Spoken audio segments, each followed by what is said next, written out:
My entitled neighbor is constantly invading my space, as he is constantly trespassing on my property under the false pretense of him being helpful and being a good neighbor. But after telling him multiple times to get lost and leave us alone, I'm finally at my breaking point because right now I really don't know what to do. Here's what's happening. Okay, I want to say that I already know this could be worse and it's not the end of the world, but it's like death by 1,000 cuts to my patience with this guy. He simply doesn't comprehend the concept of boundaries. He lives in a crappy apartment building next door to us, and our homes are separated by a small grass of lot that we own. He takes the liberty of coming onto our property, helping us without asking, and I know I'm petty and I'm mean, but I honestly hate it. I come from a rural area where you have privacy, you have separation, and you don't just take the liberty of going onto your neighbor's property, but for some reason, because this is a town, people just tolerate it. He's been told by my fiance, both kindly and not so kindly, to please stop. We could take care of our own stuff, but it just simply doesn't sink in. The family tries to guilt trip us for being irritated because according to them, he has such a big heart. But this is coming from people who don't have an unwelcome dude lurking around the exterior of their home every chance he gets. So seriously, I don't really care what they have to say. He comes onto our property and goes behind our shed to retrieve our garbage and recycling bins at 8 o'clock in the morning, literally the day before trash pickup, and then drags them onto our driveway to the street. And the entire time, he's freaking our dog out, who then barks and wakes me up on Sundays. He once took the liberty of cleaning up while we weren't home, and even raked an area of our grass in our backyard between our shed and home, not even on the property line. Plus, he ripped out a shrub that my fiance and I planted together. He trimmed weeds on the other side of our home that borders the other neighbor. I even saw him later that day on his hands and knees in the grass in front of our house, literally rearranging the little flags we had stuck in the ground. This dude has, on multiple occasions, walked up to my car in my driveway to initiate friendly, stupid conversation, and he does this as I'm coming in or going out. One time, I came home literally in the middle of a breakdown where I was crying and I was so upset over something, and he walked to my driver's side door between my car and my house and proceeded to lean on my house, obliviously carrying on a conversation and apparently being too dumb to recognize that I was upset. Like, this dude is clueless, and I eventually had to go away in my car just to get away from him. Another time is from the other day when we had our first snow. He literally comes into our driveway that goes between our house and our grass lot and proceeds to clear the snow off my work vehicle. And it's like, dude, don't touch my cars, but especially don't touch the work vehicle. And he also does the same for my personal vehicle on the street in front of our house, where he even ran his gloves and brush across the paint. Like, I was literally fuming. Well, this morning I literally snapped. It's 6:30 in the morning on a day that I get to sleep in, and I hear scraping outside because he's shoveling the 1 centimeter of snow that fell on our stretch of the sidewalk right outside the bedroom window. So he's literally just scraping the shovel endlessly on the asphalt because apparently he has nothing better to do. I hopped out of bed and came downstairs just in time to see him 2 inches from my living room window, wedged between my work vehicle and house, clearing snow off of said vehicle. The living room window that's supposed to be safe and blocked by my work car so I can get light in without the outside world seeing me in my home. So I grabbed my keys, and the second he put his hands on my personal vehicle, I hit the panic alarm. He then stopped and stared at the house until the alarm stopped, and when he went to continue his mission, I hit the panic alarm again. And after that happened, he acted annoyed and walked away, scraping his way back to his home where he absolutely belongs. So seriously, I wish this guy would stay away from my house. Stay off of my property. Get off of my driveway and keep your hands off of my vehicle. I can't wait to move back to the country and leave this fishbowl crap behind. Until then, my petty level will be at 1,000 with my car keys in hand, because apparently this guy has to be trained like a dog, where the sound of a car alarm will eventually mean that no, you can't do that. Okay, this is one of those situations where, like, dude, you might need to either get a fence or call the police. And just glancing over the comments, pretty much everybody else agrees, dude. Like, holy crap, this guy is absolutely invading your personal space, and that is not okay. He's touching your vehicle, he's disturbing the peace, he's literally scraping the sidewalk. It's like, dude, get out of here. Seriously, get a life and go away. And the original poster has tried to do it the right way. They've tried to be kind, they've tried to be like, okay, get off our property, go away. They've literally done everything they can to get this person away from them, but they're just ignoring it and being like, oh, I'm gonna be a good neighbor and scrape your driveway at 6:30 in the morning. Like, dude, you're not a good neighbor if you do that. You're a terrible neighbor, and I hate you if you do that. So yeah, in my opinion, it might be time to escalate this further, where this guy absolutely gets in trouble with the law. Because regardless of his intentions, this is incredibly creepy, and you absolutely do not deserve to live like this in the slightest. If you like Am I the Jerk, you're probably going to love Am I the Genius. Check it out, link down below in the description. Also, go to amithejerk.com/submit if you would like to submit your own stories. Am I the jerk for telling my friends and family that I'm broke just because I'm tired of them constantly asking me for money? Here's how it all went down. Okay, so I've had several instances in my 20s where friends and family members borrowed money from me. Well, either they've never paid me back or I had to really pressure them just to get the money. Well, the problem is that everybody knew that I make decent money and they knew that I made a habit of saving. So when they got hard up, they would come to me like an ATM machine. They'd be like, "Oh, come on, man. I know you've got the money." Then I get the hard luck sob story, followed up by them saying, "Oh, I'll pay you back when I can." So I decided to open up a new bank account, and I only put about $20 in the savings, and then I put enough money in the checking for bills, groceries, and just something to spend in that day. That way, the account looked like it only had a few bucks left. So when people would hit me up for money, I would just say to them, "Sorry, I'd like to help you out, but money's tight right now." And then when they would give me crap about it, I would log into that account and I would show them. But thankfully, they would go away all dejected. Well, after a few years of this, people started asking where my money went. And obviously, I'm not going to tell them the truth, like putting it in savings or investments. So I would say something like, "Oh, I got some beer," or "I went to the club," or "I went to the casino," stuff like that. And not only did they believe me because that's exactly what they did, but eventually they were lecturing me about not wasting my money. Well, eventually I got married and I filled my wife in on the situation. And she also thought it was really funny. Anyways, my sister came over for Halloween and she actually made some comment about how glad she was that I learned to be more responsible with my money. And it's here that my wife started laughing and just spilled the beans. And when my sister confronted me, I confirmed that it was true. I then told her that I wasn't 20 anymore, and if she hit me up for money, the answer was still no. Well, she ended up telling the rest of the family. And truly, some people think it is hilarious, but others think that I'm a tightwad jerk. Some people have asked me how much I have, and I just tell them that it's none of their business. So seriously, am I the jerk here? Because honestly, I'm not really sure. Dude, if anyone came knocking at my door and being like, "Oh, I need money right now. You save your money and manage it well. Give me some of your wealth." Like, dude, I would lose my mind. Like, why am I the ATM machine suddenly just because you're irresponsible with your money? And you can bet the only reason they're trying to lecture you about saving money is so that they can like try to reap the benefits from it. Like, that is so obnoxious. So no, you're definitely not the jerk. You didn't do anything wrong. And in my opinion, I think it's a brilliant way of getting people off your back. An entitled girl I was trying to go on a date with literally ghosted me after we made plans to go on a date together. So I got some petty revenge by literally setting her up and doing the exact same thing to her. Here's what happened. Okay, so I'm a 24-year-old male, but back when I was about 20 years old, I was talking to this girl. She was maybe about 19 years old and we started talking on Tinder. Everything was going super good, the conversations were good, and we joked around a lot. A couple of weeks into us talking, we decided that we should meet up and go on a date. She lived roughly an hour and a half away from me, so by no means was it something that we could just plan on a whim and make it worth the time. So we set a day and a time and a few things that we wanted to do. We talked for days before the date. She took the day off and I cleared my schedule, and all the way up until the day of our date, it was honestly all we talked about. Like, we were really excited to be seeing each other for the first time. On the day of the date, I got up early and I got ready. I cleaned my truck really good, and then I texted her asking if she was ready too. She then responded by saying that she was almost ready, and she would text me when she was done and to not leave before then. So I waited an hour, I texted her again, but this time there was no response. I then waited another hour, I texted her again, and still I got nothing. So by the time it hit 3:00 p.m., I figured we probably weren't going on the date, but I texted her again anyways, and I still got nothing. Well, fast forward to 2 days later, and she texted me and apologizes for ghosting me. She said that she just changed her mind that day about going on the date. I then asked her if everything was okay, and she said everything was great, and that she just wasn't in the mood for a date that day. Well, fast forward to about another week later, and we arranged for another date. At this point in time, I was pretty much over going on a date with this girl because it really felt like she was just trying to waste my time. So in petty revenge fashion, I texted her and said I'm ready to leave. But here's the thing, I had no intention of actually going to pick her up. I then got a response back from her saying that she was ready too. Well, I told her I was on my way, and it took her maybe like 2 hours to figure out I wasn't coming. She texted me several times and I didn't respond until about 2 days later, saying that I fell asleep. Obviously, she didn't buy it, but oddly enough, she wasn't mad or upset. She actually found it funny and said that we were even and that we should actually go on a date now. Well, I never went on a date with her. We did stay friends and talk for a while, but it never became more than that, and I'm honestly happy that we never went on any dates. Oh my god, that sounds exhausting. Dude, I cannot imagine dealing with that. Like, the first time that happened would have been like the last time. And she didn't respond to you for like 2 days after that happened. Like, dude, there's no way I would ever put up with that. So good for you for getting that revenge. I think that is like the best way of like kind of settling the score. But I am seriously surprised that you ever stayed friends with this person, because I feel like that would be a deal breaker and I would probably just move on and not want to deal with them again.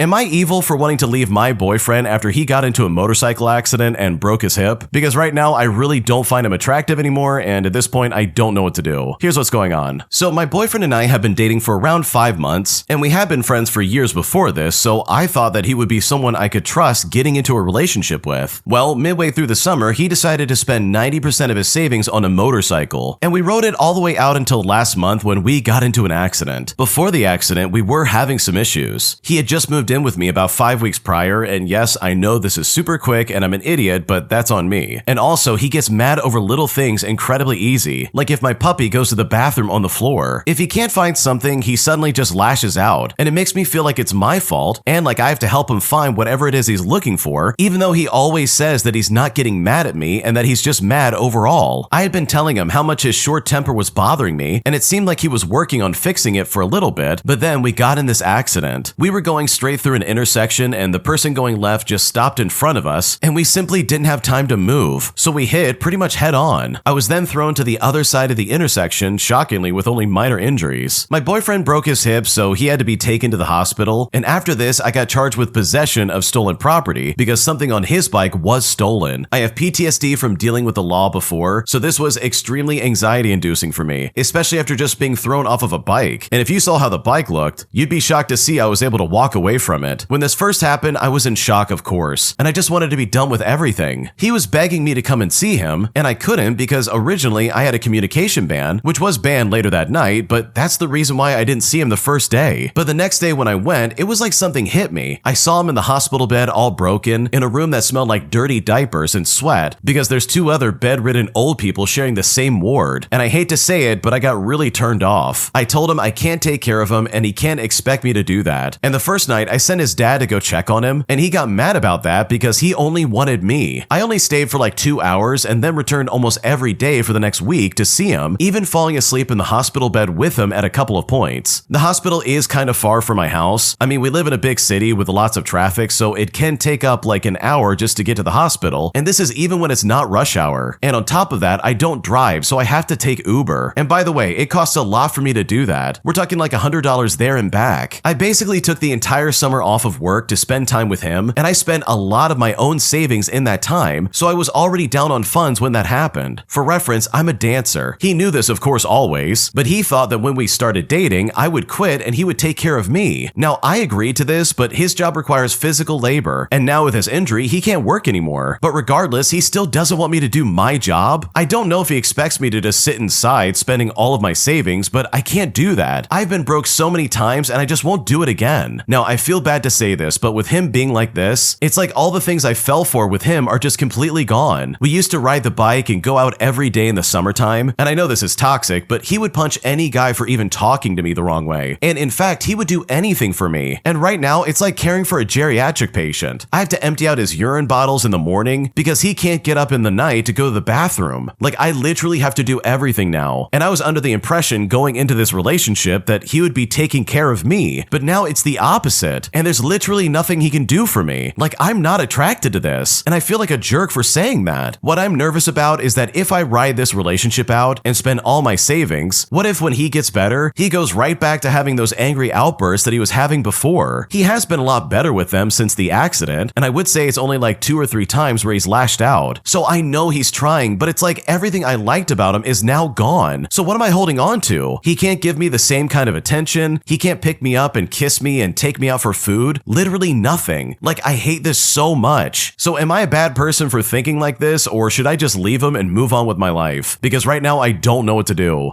Okay, personally, I think you both suck in this story, and I want to explain why. For starters, look at your perspective as the original poster. Seriously, you just like basically spelled out that no, you never loved this guy, and you only cared about him for what he did for you. Like, I don't think there's a genuine caring bone in your body. Like, holy crap. The entire time he's sitting there with a broken hip, he's peeing into bottles, and you're trying to be like, oh wow, this is really turning me off. He used to pick me up and take me on dates and punch people for even looking at me, but now he doesn't do any of that. I'm not attracted to this. Like, dude, you suck suck as a girlfriend, like holy crap. But on the other hand, your boyfriend is not a winner. This guy's the walking embodiment of a boyfriend who mistreats his girlfriend. He has angry outbursts, he's controlling, he told you to quit your job so that he can take care of you, he's spending all of your savings, plus he spent 90% of his savings on a motorcycle, and you didn't say anything to be like, hey, maybe this is a bad idea? Like, holy crap, neither of you are good people in this situation. So no, I don't think you would be a bad person for leaving this guy, because honestly, you should have left him a long time ago. Because this entire scenario screams not compatible. Holy crap, get out while you can. And I think you both need to work on yourself and find better people than this. An entitled mom allows her kid to run rampant at a public park, as this kid starts getting physical with both me, my husband, and my 1-year-old daughter. But after I confront this Karen about her idiot kid, she said that I need to cut him some slack simply because he's autistic, putting me in a situation where I literally shut her down for being a bad parent. Here's what happened. Okay, I want to start off by saying that the park is not your free babysitter. It is a public space and you still have to parent your child while you're there. And when you don't, it ruins public spaces for everybody else. Now with that in mind, my husband and I took our daughter to the park, and there were 2 women there with their kids playing. At our park, there is 3 separate playgrounds, and we always try to take our daughter to an empty one if possible, because she's only like 1.5 years old and kind of slow moving on the equipment, and we know that can be annoying for some of the older kids wanting their turns. Well, that's exactly what we did this time, and when we did that, the group of kids followed us to the playground, which by the way, this happens a lot and we are totally okay with it. Our baby loves watching older kids go down the slide and all this other stuff. We will usually get on the equipment with her to make sure she doesn't fall off the top of the slide or do something crazy since she is so little. This is also especially true when other kids are playing, just so we can help her along quicker and the other kids can get their turns. Now, one of the boys was probably about 5 years old and was being super aggressive and literally trying to force past us to go down the slide while we were trying to help our daughter take her turn. We were literally having to block him from bulldozing her with our bodies, and he was pushing and shoving us. We both were saying stuff like, oh, we have to take turns, don't push me, keep your hands to yourself, and yet the moms were close by but literally did nothing about this. Well, with this, we decided to take our daughter to one of the other empty playgrounds, and as soon as we are on our way, he starts running to the same playground. I then turn around and go to a different playground, and he literally follows us around 4 times doing the exact same thing each time. He was wanting the specific slide our daughter's going down, being pushy about it too, putting his hands on us. Finally, we're at the top of one of the taller slides, and he is literally shoving my husband and I both, and we're just trying to keep him off our daughter, and he's even arguing with us, telling us to let him through and all this other crap, and we're saying keep your hands to yourself and that it's not your turn. Now at this point, it is unsafe for my daughter, and I'm tired of the mom just ignoring this. I ask the kid who his mom is, and he tells me, and so I yell to the mom and I tell her that her kid is literally shoving us and won't stop, but the mom just looks at me and says, okay, and at this point I am super mad. I go down the slide with my baby and she walks over to me and says, oh, he's been tested for autism multiple times, so maybe consider that before you get an attitude about it. And I basically told this lady that, hey, I'm sorry you're going through that, but I do not care what he has going on. His behavior is unacceptable. This woman then proceeds to just act like I'm being crazy for saying anything to her and says stuff like, oh, you need to understand that he's autistic. He's a kid and you're at the park. But I stand firm saying I don't care. He can't put his hands on me or my baby. I then ask her, would you be okay if some kid followed you around, shoving your literal baby around? She then asked me how many times he put his hands on us and suggests that next time I let her know the first time that it happens. But here's the thing, she literally doesn't tell her kid to stop. She doesn't address it with him. She just keeps repeating to me that he's autistic. And honestly, I don't know what to tell you. At this point, I'm beyond frustrated and I lose my cool a little bit. And I tell the mom that if her kid has so many issues that she is aware of, then maybe she needs to be a little more active in her parenting, especially when she's in public with other kids around. And on top of that, I said that I feel bad for her son. We then left the park after that, but I genuinely could not believe that happened. Now, here's the thing. I am a pediatric registered nurse, and I have so much compassion for kids with all types of disabilities, but it is so crazy to claim that your child should just get to do whatever he wants and put his hands on strangers just because he's autistic. If I had a child that struggled like that, I would be paying very close attention to keep my child safe. You never know how a stranger or another child's gonna react, especially when your kid gets physical with them. I'm all for accommodations, but I will not enable behavior like that, especially when it's directed at my child. I genuinely don't care what circumstances you have going on. Your kid does not get to repeatedly put their hands on other people. Just because your child is possibly neurodivergent doesn't mean that you're entitled to let them do whatever they want and put their hands on other people. What it does mean is that you are more likely going to have to work harder and be more active than the typical parent. And sure, this isn't fair, but those are the cards that you're dealt. I don't know where this sense of entitlement came from, that everyone has to deal with your kid's aggressive behavior in public, but just as a public service announcement, I'm not enabling that kind of stupid behavior. So if you don't want people to catch an attitude, then get off your lazy butt and actively watch and parent your kid. Okay, I love this so much because the original poster is 100% correct. If your kid really has so many needs and they've got things that are going on that are really hard for them to deal with, then you as the parent need to step up and really help them, because a 5-year-old is not going to be able to regulate themselves. And it's so funny to me that the original poster is like, dude, you cannot use this as an excuse, which is exactly what this mom was trying to do. She tried to act like, oh yeah, my kid's acting up. Well, he's autistic, so you got to cut him some slack. And it makes me wonder how many times she's brought that line up, how many times she's guilt-tripped people for even saying anything about it. So yeah, I love the original poster and what they did, because that's exactly how you should handle it, especially with a mom who clearly is not taking care of her kid. My entitled manager gives me an ultimatum, claiming that I can either choose to work at my awful paying job, or I can choose to go to graduate school. So I decide to get revenge by quitting right there on the spot, proving to that manager once and for all exactly where my loyalty lies. And I've never felt better about getting back at somebody in my life. Here's what happened. So I used to work for a company that advertises knights, horses, and real weapons. And trust me, if you know, then you know. And I was a follow spot operator. And basically, you point the big light at the horseman to highlight them. The company didn't seem to like hiring extra people for that position. And in hindsight, the turnover rate was pretty high. Plus, the pay was only $10 an hour. And trust me, this will be important later on. During my work there, I had major surgery, which took me out for about 2 months, requiring quitting and then hiring back again. And that never seemed to be an issue. A few months after that, I developed a pre-septic bacterial infection to a mild form of sepsis. My fever was also 103, and my heart rate kept going up. I was very sick, so this required me to be out for a week. However, for some reason, I had to miss an extra night of work and forgot to call in, largely because my medications knocked me out. And trust me, I know this was my bad. This is also going to be important. At the same time, I'd been accepted into graduate school and had a class that met one Saturday a month. Eventually, I was called into my boss's office to discuss the no call, no show. The conversation went as follows. My manager said to me, "You did a no call, no show, and that is really bad." I said to them, "I'm sorry. I sent you an email and a doctor's note afterwards, and I did that as soon as I could. I understand that this is an issue though." My manager then said that they've written me up, but that's not actually why they called me into the office. My manager then said to me, "So you're asking for a Saturday off every single month? Well, that's our highest attendance day, so we can't do that." I then said to them, "Well, I thought with enough notice you could schedule around me." But the manager wasn't having it. They said to me, "See, that's just the problem. We've had to constantly lean into your needs, and now it's time for you to consider our needs and your team's needs." I then asked them what they're talking about, and that's right when they said the dumbest thing I've ever heard in my life. They said to me, "It's either us or the class." I explained to them that I need this class for full attendance and I cannot drop it. It's right then that the manager said in a smug tone, "Well, I guess we'll see where we are in 2 months." I said okay, and then I left their office. I told the coworkers that I liked goodbye, and then I clocked out. My manager then comes storming out to my truck to scream at me, asking how I could quit on them like that. So I told them that they wanted me to choose between grad school or this awful job, and I had made my decision. I then took off my costume belt and I handed it to them, saying I'd bring the rest back when I had time. Well, a week later, I got my first real stagehand job that paid me $20 an hour. So yeah, screw my other manager. I have a master's degree now, and I'm set to start teaching at colleges this next semester. And as a cherry on top, I'm now a professional stagehand. So hopefully my former manager understands that they should never give their employee an awful ultimatum. Yeah, that manager basically punched themselves in the face. Here you are making $10 an hour, and now they're like, "Oh, you gotta quit that class on Saturdays. It's time for you to start thinking about us." It's like, seriously? seriously, what on earth are you talking about? This job sucks big time. You think I won't quit on the spot? Like, I've had jobs like this where the manager just does not care about what you do outside of work, but then they also try to act like they have full control over your life. Like, I'm sorry, that's not how this is gonna work. I show up to pay the bills and make rent. You are simply a paycheck and possible insurance. So honestly, good for the original poster for putting their foot down and deciding that they are not gonna put up with that garbage, because that place sounds like an awful mess to work for. And I don't blame you for a second for stepping away and moving on. If you like Am I the Jerk, you're probably going to love Am I the Genius. Check it out, link down below in the description. Also, go to AmITheJerk.com/submit if you would like to submit your own stories. Am I the jerk for fat shaming my aunt at my dad's funeral after she continued to ridicule me about my weight issues at my dad's funeral? Here's what happened. This story also came from the Am I the Jerk subreddit. Check the links in the description if you would like to submit your own story. Back in 2015, my dad had suffered from a blood clot heart attack and passed away as a result of not getting to the hospital on time. Due to the loss of my dad at the time, I lost a bit of weight out of depression, bereavement, and stress of having to arrange the funeral for my dad. While at the funeral, my aunt kept making remarks about my weight, saying to everyone there, "We need to fatten this one up." And then she would point to me, despite the fact that she had an overweight problem herself. She kept on saying this to every family member that attended the funeral. None of my family members there said anything and simply ignored my aunt, but thankfully my cousin told her off by saying that this isn't the time or the place to make remarks like that. But my horrible aunt had the gall to say to him, "I am just trying to help them in this time of need." After saying goodbye to my dad and during the food gathering, my aunt came up to me and said to me, "With all this food, you could do your dad a favor and eat a lot of food because you need the weight." Now, by that time, I had had enough, and I started shouting at her. I said to her, "Well, whatever weight I need, I can use a lot of yours since you're definitely packing." After I said that, I stormed off, leaving her looking rather gobsmacked because I yelled that around everyone to hear. Later that day, I was at home, and my cousin rang me up to tell me that my aunt was way out of line, and she absolutely deserved that. Apparently, my cousin told me that after I left, my aunt blew a fit and said I was being rude and immature, while also trying to say that she was only trying to help. But when nobody would take her side, she stormed off in a huff as a result. Until that day, I never forgave nor wanted to talk to my aunt ever again, because she ruined the day I was saying goodbye to my father. On a positive note, after my dad's passing, I was able to put weight back on by eating right, and also started working out at a gym where I was able to gain some muscle. And even now, I still keep going. When it comes to my horrible aunt, she still has not set foot in a gym. So I need to know, am I the jerk for telling off my aunt at my dad's funeral? No, you are definitely not the jerk. Your aunt was absolutely out of line. She knew what she was doing. She was making fun of you and poking fun at you at a time where that really was not appropriate. Your dad just suddenly passed away, and she wants to sit there and try and make jokes about it? Like, seriously, this lady's messed up. There is legitimately no good excuse for her to act that way, and if I was in your shoes, I would have freaked out as well. Like, this scenario was completely inappropriate, and it really was so uncalled for. And sure, she might be like this in other situations where she's playful and she likes to poke fun, but it really seemed like she was missing the mark in this regard. I know when I've gone to other funerals, the attitude is never like poking fun at people or even like joking or laughing. It's always very serious and very respectful. People are trying their best to put their best foot forward, and they're trying to be there for family members who are clearly grieving, and you definitely fall into that category. So for your aunt to literally just not even see what's going on in the room and instead decide to poke fun at your weight, that in my opinion is so weird. I mean, your cousin did try to set her straight at one point. They stepped in and said, "Hey, what are you doing? This is not the time." And sure, maybe the aunt thought she was being like the playful aunt of like poking fun at you, but like, lady, can you read the room? This is not the time or place to be doing that. It's very clear and obvious that the original poster was going through a really bad state right now. They were sad and depressed, they missed their dad, and they were stressed out of their mind just trying to get the funeral together. Like, I don't know about you, but I would not want to deal with that kind of treatment, especially in the middle of my own father's funeral. So truly, I don't blame you, I don't think you're the jerk, and I think that your aunt is a massive bully. My mother-in-law has a problem with hoarding, constantly digging through my trash and my personal items, making a point to save every little thing that we throw away. And after dealing with this for nearly 3 years, I am finally at my breaking point, and now I seriously don't know what to do. Here's what happened. So I live with my husband of 20 years, our teenage son, and my mother-in-law. My mother-in-law moved in full-time in 2020 after selling her house. She helps with our son and has staked the laundry and dishes as her territory. She is originally from Southeast Asia, but lived in the United States about 50 years. I am the wage earner of the home, and my husband is a stay-at-home dad with very part-time work as a web designer. Now, here's where my problems really begin. I have several privacy-related problems with my mother-in-law, but one problem in particular is that she digs through the trash daily and rescues items. Some end up in bags stacked in her room, some she brings to the flea market with her and gives it away, and some items she tries to give to neighbors or people who visit the house. Both my husband and I have spoken to her more times than I can count about not digging through our trash. She says she won't do it again, but gets angry about being confronted and definitely does it again. But now she just tries to hide it better. All of my neighbors have reported seeing her digging in the trash. They find it funny, but they know it upsets me. To the best of my knowledge, she does not dig through our neighbor's trash, thank God. I have managed to mitigate some of this by tearing things up or breaking them when I don't want them given away. Let me explain a little bit about some of the instances that have really been bothering me. So have you ever gotten a hole in your underwear and decided it's time for new underwear and that now you're just gonna toss out the old one? Well, my mother-in-law dug them out and tried to give them to the lawn workers. Is your fruit rotten and it's time to go? She'll dig them up, cut out the bad parts, and bags up the good pieces and leaves them on the neighbor's doorsteps. Every single Chinese food container that has ever entered my house has been painstakingly saved, washed by her, and bagged up and piled in her room. And this is all against my will. Every single plastic bag, including, for instance, freezer bags of vegetables from the grocery store, it's all washed and hung in various places in my garage to dry and be reused. Yes, I've asked her not to do this because I don't like being surprised that the bag of peas in the freezer is not in fact peas, but instead some indiscernible frozen leftover masquerading as peas. I'm sure by now you all realize that she is a hoarder, and her bedroom in my house, which I bought and pay for and I maintain, is piled high with junk, at least some of which she rescued from my trash. A couple times in the last decade, we would confront her about the piles of junk, and we would go through them with her and forcibly give away or throw away items. She would be very upset and always says she's gonna hurt herself when we do this. I mean, her room in my beautiful house looks absolutely awful. When she moved in with us in 2020, a good bit of junk came along and was deposited in our garage. We have spent the last 3 years taking out a small bit at a time and convincing her to donate it to somebody at the flea market. I am depressed about the situation. It has really strained my marriage. I'm not happy about the example it sets for my son, and my anger simmers all the time. And occasionally I yell at my husband or I beg my mother-in-law to stop, but nothing ever changes. But the trash digging really is the offense I need to know what to do about. But that's not the only way she's overstepped her boundaries. Here's just a couple more that might give you an idea of what we deal with. Now, I know she goes through my open mail and opens bills in my little office. I have caught her opening my unopened mail. I've yelled at her and that has stopped. But she has also gone into my bedroom when I'm at work and organized my shoes and moved some of my things around. That also deserved a yelling, and I made my husband buy a combo lock for the bedroom door, but he's never installed it, and she seems to have stopped. She goes through our stored snacks, pulls out a few things and bags them up, and gives them to our neighbors on a weekly basis. And this is one of those things that I just can't get to stop. She also has an OCD for turning off lights, and will turn off the front porch light even if I am out shopping and come home in the complete dark and have to stumble my way to the front door. I confront her every time this happens, and occasionally she manages to turn the light on when she sees me arriving. If I am working on a project between the house and the garage, she will ask me on an hourly basis if I am done with the lights that I'm using. I'm honestly done fighting this. I tell her to leave my lights on, but this doesn't destroy me as much as the trash. And trust me, I'm very much over the trash digging. I have proposed to my husband of putting a lock on the trash can, which means that we are the only ones who can put things in it, and I will have to take it to the curb the morning of pickup. This is very much an inconvenience to me, and my husband is very resistant. He wants me to put more sensitive items in our neighbor's trash, which they are okay with, but I also feel inconvenience and it's not private. I'm at my wit's end. I think I'm a good daughter-in-law, but I have lost a lot of love in the last few years. I am frequently frustrated in my own home. I feel no one's on my side and that I have no power and no privacy. And at this point, I seriously don't know what to do. That seriously seriously sounds like a nightmare. I can't imagine living like that. Here you have your mother-in-law living with you and your family, and she is just completely stepping on every single boundary you give her. And from the sounds of it, it really does seem like you're gonna have to secure your trash can if you ever hope to have any kind of privacy in regards to your trash. Like seriously, that sounds insane to me. There is no good reason for her to act that way, and I think I would lose my mind if I dealt with that. Especially the part where she's going through like old underwear and bills and all this other paperwork. Like seriously, lady, mind your own business. Also, if I'm gonna throw something away, it means that I don't want to keep it. If I wanted to keep any containers from like the Chinese food restaurant, or even my underwear with a hole in it, I would have kept it and used it for another day. Like this really is a problem about hoarding, and I seriously think it might be time for some kind of intervention. And I'm talking like possible like professional help, because this is insane. I mean, it started with her room, and then it led to the garage, and now this could easily lead in other directions. So I think some serious changes need to be made, because this current living environment absolutely does not work. And if I was in your shoes, I would feel the exact same way. Today, I messed up by pretending that I don't speak English to a cashier at checkout. But now, after coming back to his store, I feel completely silly, as we have now exchanged numbers, and he's excited to try and teach me English. And at this point, I seriously don't know what to do. Here's what happened. So this happened a couple weeks ago, where I had a few friends come visit me from Argentina. They don't speak English, so obviously around them I speak Spanish. I'm Argentinian and Spanish, born in the United States, and Spanish is my first language, but I speak English fluently. On this day, I was taking them a few places in my town. I live in the Midwest, so our tours consisted of a lot of coffee shops, as well as Target and a TJ Maxx. We were checking out at TJ Maxx, and the cashier greeted us like normal and started silently scanning our items. At this point, we haven't spoken much. All I said was yes and thank you to him asking if we found everything all right. He was very attractive, and my friends made a joke about American men. We started talking a little as he scanned, and he noticed we weren't speaking English. He looks up and he kindly asked if we were from here. Now, I've dealt with every kind of awful comment and question under the sun, but his was just curiosity. Now, my friends knew certain words and phrases, and one answers by saying, no, we're from Argentina. The cashier then goes on about how he loves Argentina and soccer, and then finishes by asking if we live in the United States so far. He spoke fast, so my friends all turned to me to translate, but instead I turned to him and say, sorry, little to no English, all with an accent behind it. My friends all looked confused and quietly asked what I was doing. Honestly, it was just a gut reaction. I've always wanted to use my Spanish-speaking skills in this way. For example, last week at work, a lady came in, looked me up and down, and in the rudest way possible, asked if I spoke English. Shocked, I quietly said yes, of course, but then I thought I could have said no and not had to deal with her. But this time my mind decided this was the moment to try this. After telling him that, he apologizes, and in broken Spanish, he says that he loves Argentina and football. It was cute that he was trying, and we all laughed and thanked him, and he ended the conversation with adios and buenos dias, which is good morning, but it's the thought that counts. In the car, my friends died laughing, telling me that was so stupid, but I said, whatever, I'm never gonna see him again, right? Well, a couple days passed by, and honestly, I forgot I did that, and we went back to TJ Maxx because my friend was leaving soon, and she wanted to exchange a dress that she bought. It was just the two of us this time, as last time there was 4 of us in total. The line was super long, so she makes the line while I shopped around a little bit more. She had already made it to the cashier by the time I got there, and of course, it was the same guy. I recognized him straight away, and as he had his back turned asking for help on the exchange, my friend jokingly asked if I know English today. I was prepared to go either way, but when he came back, he looks at me weird and asked if we were the girls from Argentina, and he said this in the cutest broken Spanish I've ever heard. I was hoping he forgot us, but I smiled and said yes in Spanish. I then kept adding to the issue and say to him, oh, you remember, in my attempt at broken English. He then says in Spanish that you guys are very pretty, and we just laughed and thanked him, and he finishes her items and starts scanning mine. My friend had a phone call to take, so she excused herself. Now it was just him and I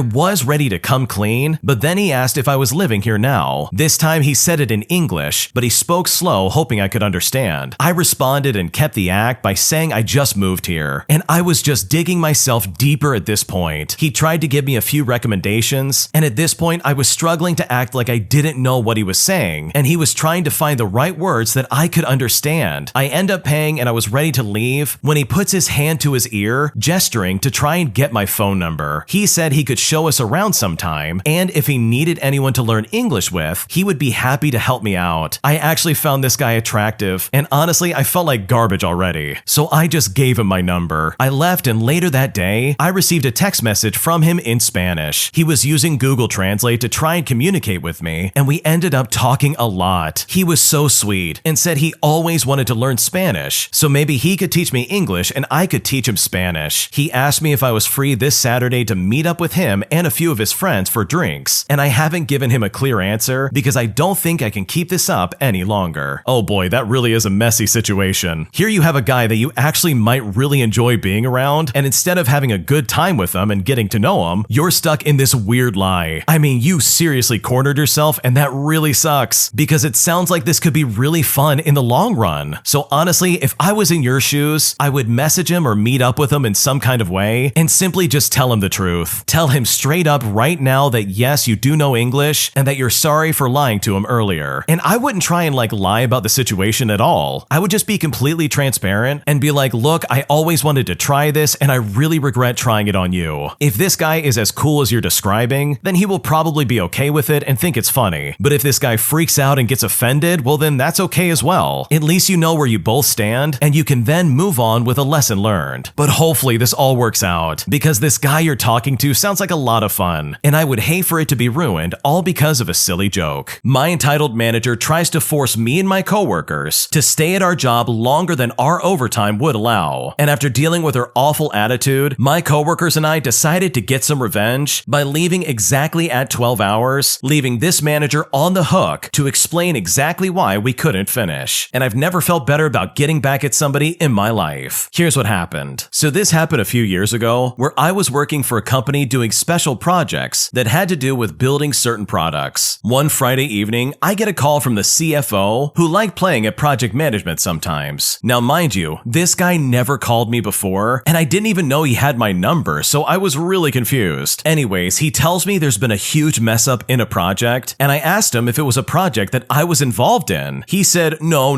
it had nothing to do with me. We just desperately need people to come in on Saturday and Sunday and work this because this project needs to be delivered to the customer on Monday morning. He then extends the offer and asked me if I would be able to show up. So I told him sure, I would help out. For reference, in this company, any work on Saturday or Sunday was considered overtime from the first minute, and the overtime rate was very good. He told me that I would be joined by 5 of my colleagues, and almost all of them were a delight to work with, as well as one more person that is a colleague, but has all the information regarding this project, so she would be the leader and tell us what needs to be done. Let's call her wannabe genius boss lady. And I say this in a cynical way, of course. She is not in any way, shape, or form a genius. Everybody working on this project has at least 3 years of experience in the company. Some of them even have more than 10 years of experience. So there wasn't any need for a babysitter. And trust me, this fact will matter later for the story. Saturday morning rolls around and I get to the location. We all meet up and have some coffee, as well as some homemade cookies that my wife made for us. That's when the genius boss lady comes in, whom I will refer to as Genius from here on out. She asks us to gather around and explains that this project was done wrong from the get-go. The company also spent hundreds of man-hours on it, and it was still all done wrong. So the 5 of us in 2 days of work not only have to disassemble everything that was done, but redo it from scratch in the correct manner, which not only involved putting it back together, but also refabricating parts that were done wrong. She then goes on to say the following: I'm the boss and you have to do what I say. I have all the schematics in my head, and if you don't know something, ask me, and I will tell you how to do it. We all just kind of looked at each other with a puzzled look, but just ended up shrugging our shoulders. Then she very quickly, and I mean quickly, laid down some rules that she wants us to follow. It was stupid things that would just interfere with our jobs, but no one actually caught all of them. So we just get to work. Like I said, we are all experienced. We work in another facility that the company owns, and we were brought in especially to fix this mess up. All throughout the job, our genius boss does nothing except get in our way, ask us stupid questions, drink lots of coffee and take smoking breaks, treat people badly, and make stupid rules as she goes. At some point, the CFO comes in and starts talking to me, and in the conversation, he says these words: no matter what, no one works overtime. No more than 12 hours a day, no matter what. Now, as a reference, because it's a Saturday, the rules rules allow us to work up to 12 hours, but more than that and the company could get fined. Well, when Genius heard that, she promises the CFO that the job will be done no matter what within the 2 days of 12 hours. Saturday's work is done after 12 hours, and we all say goodbye and then we leave. Coming back the next day, we get to work again, with her making the atmosphere worse and worse by the minute, not trusting us when we say we're gonna do something, constantly hovering over us, and generally just being a nuisance. As the day goes, we can see that we are not going to make it on time, and we try to tell her that, but she is adamant that this will be done on time. I tried to explain to her a few times that seeing how much work there is, and her insisting we do not use automated tools, it is simply not going to be possible to finish this in the 5 to 6 hours that we have left. But you know what? She won't hear any of it. She says the job will be done. I'm thinking to myself, okay, whatever, dude. I'm just gonna do what I can since you won't listen. 1 hour before the end of the day comes around, and we have all been working for 11 hours straight. It's right then that Genius finally realizes this isn't going to work, so she calls the real project manager, which just so happens to be her friend, and starts talking to him. I hear her talking on the phone, and she is seriously blaming us for not working fast enough or whatever, and tells him she promised the CFO to have this done on time, and she just doesn't know what to do now. I'm also assuming at this moment, she was betting on riding this success into a promotion or something like that. She then walks out of the building and continues talking out of earshot. After a few minutes of conversation, she comes back in fired up, telling us to round back up again so she can talk to us. She had a fire in her eyes. She said to us, okay, you, don't leave until this part is done. And then she went all the way down the line, basically saying that to everybody, saying that we should continue doing what we're doing. And then, after telling us we had to finish our part before we could leave, she just walks off. And I'm assuming it was for a coffee or a smoke break. So it was right then that we decided to maliciously comply. Exactly 12 hours after arriving, we all put down our tools and started heading out the door. And when we did that, she was shocked. She said to us, "Where do you think you're going?" And that's when we replied by saying, "We're going home. We have been here for 12 hours. But this idiotic boss says, "I told you that none of you leave until your parts are finished and tested." But we responded by saying, "No more than 12 hours no matter what." And then we all walked out. Later on, I found out that she stayed by herself until 4 in the morning to finish it all by herself. But guess what? She simply couldn't do it and ended up having to go home as well. Fast forward, and the project manager friend came in on the morning just to try and help her finish the job. Well, needless to say, the project was late and the customer came in to pick it up and simply was not happy to see it still not packaged and ready to go. And honestly, I'm just so glad that I walked out when I did, because there's no way I was ever gonna stay longer for that stupid manager. Yeah, that lady by the name of Genius in this story is the exact opposite of genius. She's a complete fool. Like seriously, she tried to make you guys work longer than your overtime. And I completely understand the rules of your office. There are some places where if you work longer than the scheduled overtime slot, especially in a single day, they really will get fined and they'll get in a lot of trouble. So for this manager to be like, yeah, let's break the law and do whatever we want. Also, you can't leave and you have to do what I say, thanks. Meanwhile, she sits there and does nothing while only having like a smoke and coffee break the entire time. Like seriously, that's so annoying, it's not even funny. And the worst part about it is that she was just trying to use you and your coworkers as some kind of leverage to try and get a raise. Like that's really what this was all about. She didn't care about the project or anything like that. She was just trying to look good for corporate so she could try and have this as leverage for a better paying position. And that, in my opinion, is so unbelievably toxic. It's also really disgusting the fact that she ignored all of the experience in the room. Like, I'm willing to bet that the original poster, as well as their colleagues, didn't get called into this specific project simply out of pure chance and luck. Like, you probably got called in because you're super experienced and you know exactly what you're doing. So for her to be like, okay, you gotta follow all of my rules and you have to do exactly as I say, that would seriously drive me up a wall, and I would not want to put up with that in the slightest. So good for you for getting out of there exactly at 12 hours. Knowing your luck, if you did stay longer, there's a good chance you probably would not have been paid past 12 hours. Because seriously, this manager was completely out of line, and she had no business to try and keep you there any longer. If you like Am I the Jerk, you're probably going to love Am I the Genius. Check it out, link down below in the description. Also, go to AmITheJerk.com/submit if you would like to submit your own stories. Today, I messed up by nearly getting a bar shut down for a month and fined $30,000, all because I drank alcohol inside of their bar bar in front of some cops. Here's what happened. Okay, so this happened about an hour ago. I was at a bar in the state of Utah. This particular bar has a third-party company come in and host a poker night every Tuesday. I go and play every so often, and I decided to go tonight. Gambling in Utah is illegal, but somehow they're able to legally have poker nights here in a bar as long as the supposed buy-in isn't actually a buy-in, but instead a tip to be given to the dealers. While I was there, I was seated next to a lady who was brand new to the game and had no idea what she was doing. So I started helping her as best I could without breaking any rules myself. She eventually goes out while I've still got a decent stack. We got along pretty well, and she bought me a drink as a thank you for helping her out. Even though she's gone out and is no longer participating in the poker game, she sticks around and does her own thing in the bar while I'm still playing. At one point, she comes back over to my table and tells me that she has a gift for me, again as a thank you for helping her during the game. She proceeds to place a single-serving bottle of Fireball into my coat pocket, and at this point, I'm thinking that was a super nice gift, and honestly, that was really kind of her. After another 20 minutes or so, I eventually lose all of my chips and I go out as well. I find her at the bar and think it'd be a good idea to drink this bottle of Fireball with her along with a couple friends of hers that were at the bar with her. So I go over and I decide to join them. Now, I had also barely noticed, however, that there were 3 cops in uniform and they were in the bar about 4 feet away talking to some other people. I have no idea what they were in there for, but I wasn't concerned about them since I'm of age and I'm in a place where drinking is allowed. So I pull out the small bottle of Fireball and I down it right there in front of them. And it's right about then that her and her friends look at me in absolute terror. All I could say to them was, "Wait, what's going on?" One of them goes on to explain that what I had just done was super illegal and that the bar could be shut down for a month and fined $30,000 and that I too could be fined as well. I might have spent the night in jail. They told me to put the bottle back in my pocket and hide it, which is something I did immediately. Somehow, by some miracle, none of the 3 cops within a few feet of us noticed what I had just done. It turns out it's against the law to bring outside liquor into a bar in Utah. Apparently, it's a huge crime to do so. This lady who'd given me the bottle knew it was illegal and had given it to me in secret, thinking that I'd keep it on the down low. And that's how my ignorance nearly got us all in ginormous trouble. Wow, that's a really surprising fact about drinking alcohol in Utah, especially the part about possibly getting fined $30,000 and possibly going to jail. That sounds really scary, and that could have been really bad if the cops were paying attention, but thankfully they weren't paying attention at all. It's also crazy to me that this lady didn't try to warn you ahead of time or something like that. Maybe it's just me, but if you're gonna buy somebody some alcohol inside of a bar, she should have probably given him a heads up that he shouldn't drink that right now, as there's literally some cops standing right over there in the corner waiting to bust people for who knows what. Also, it's kind of annoying that the cops were there at the bar.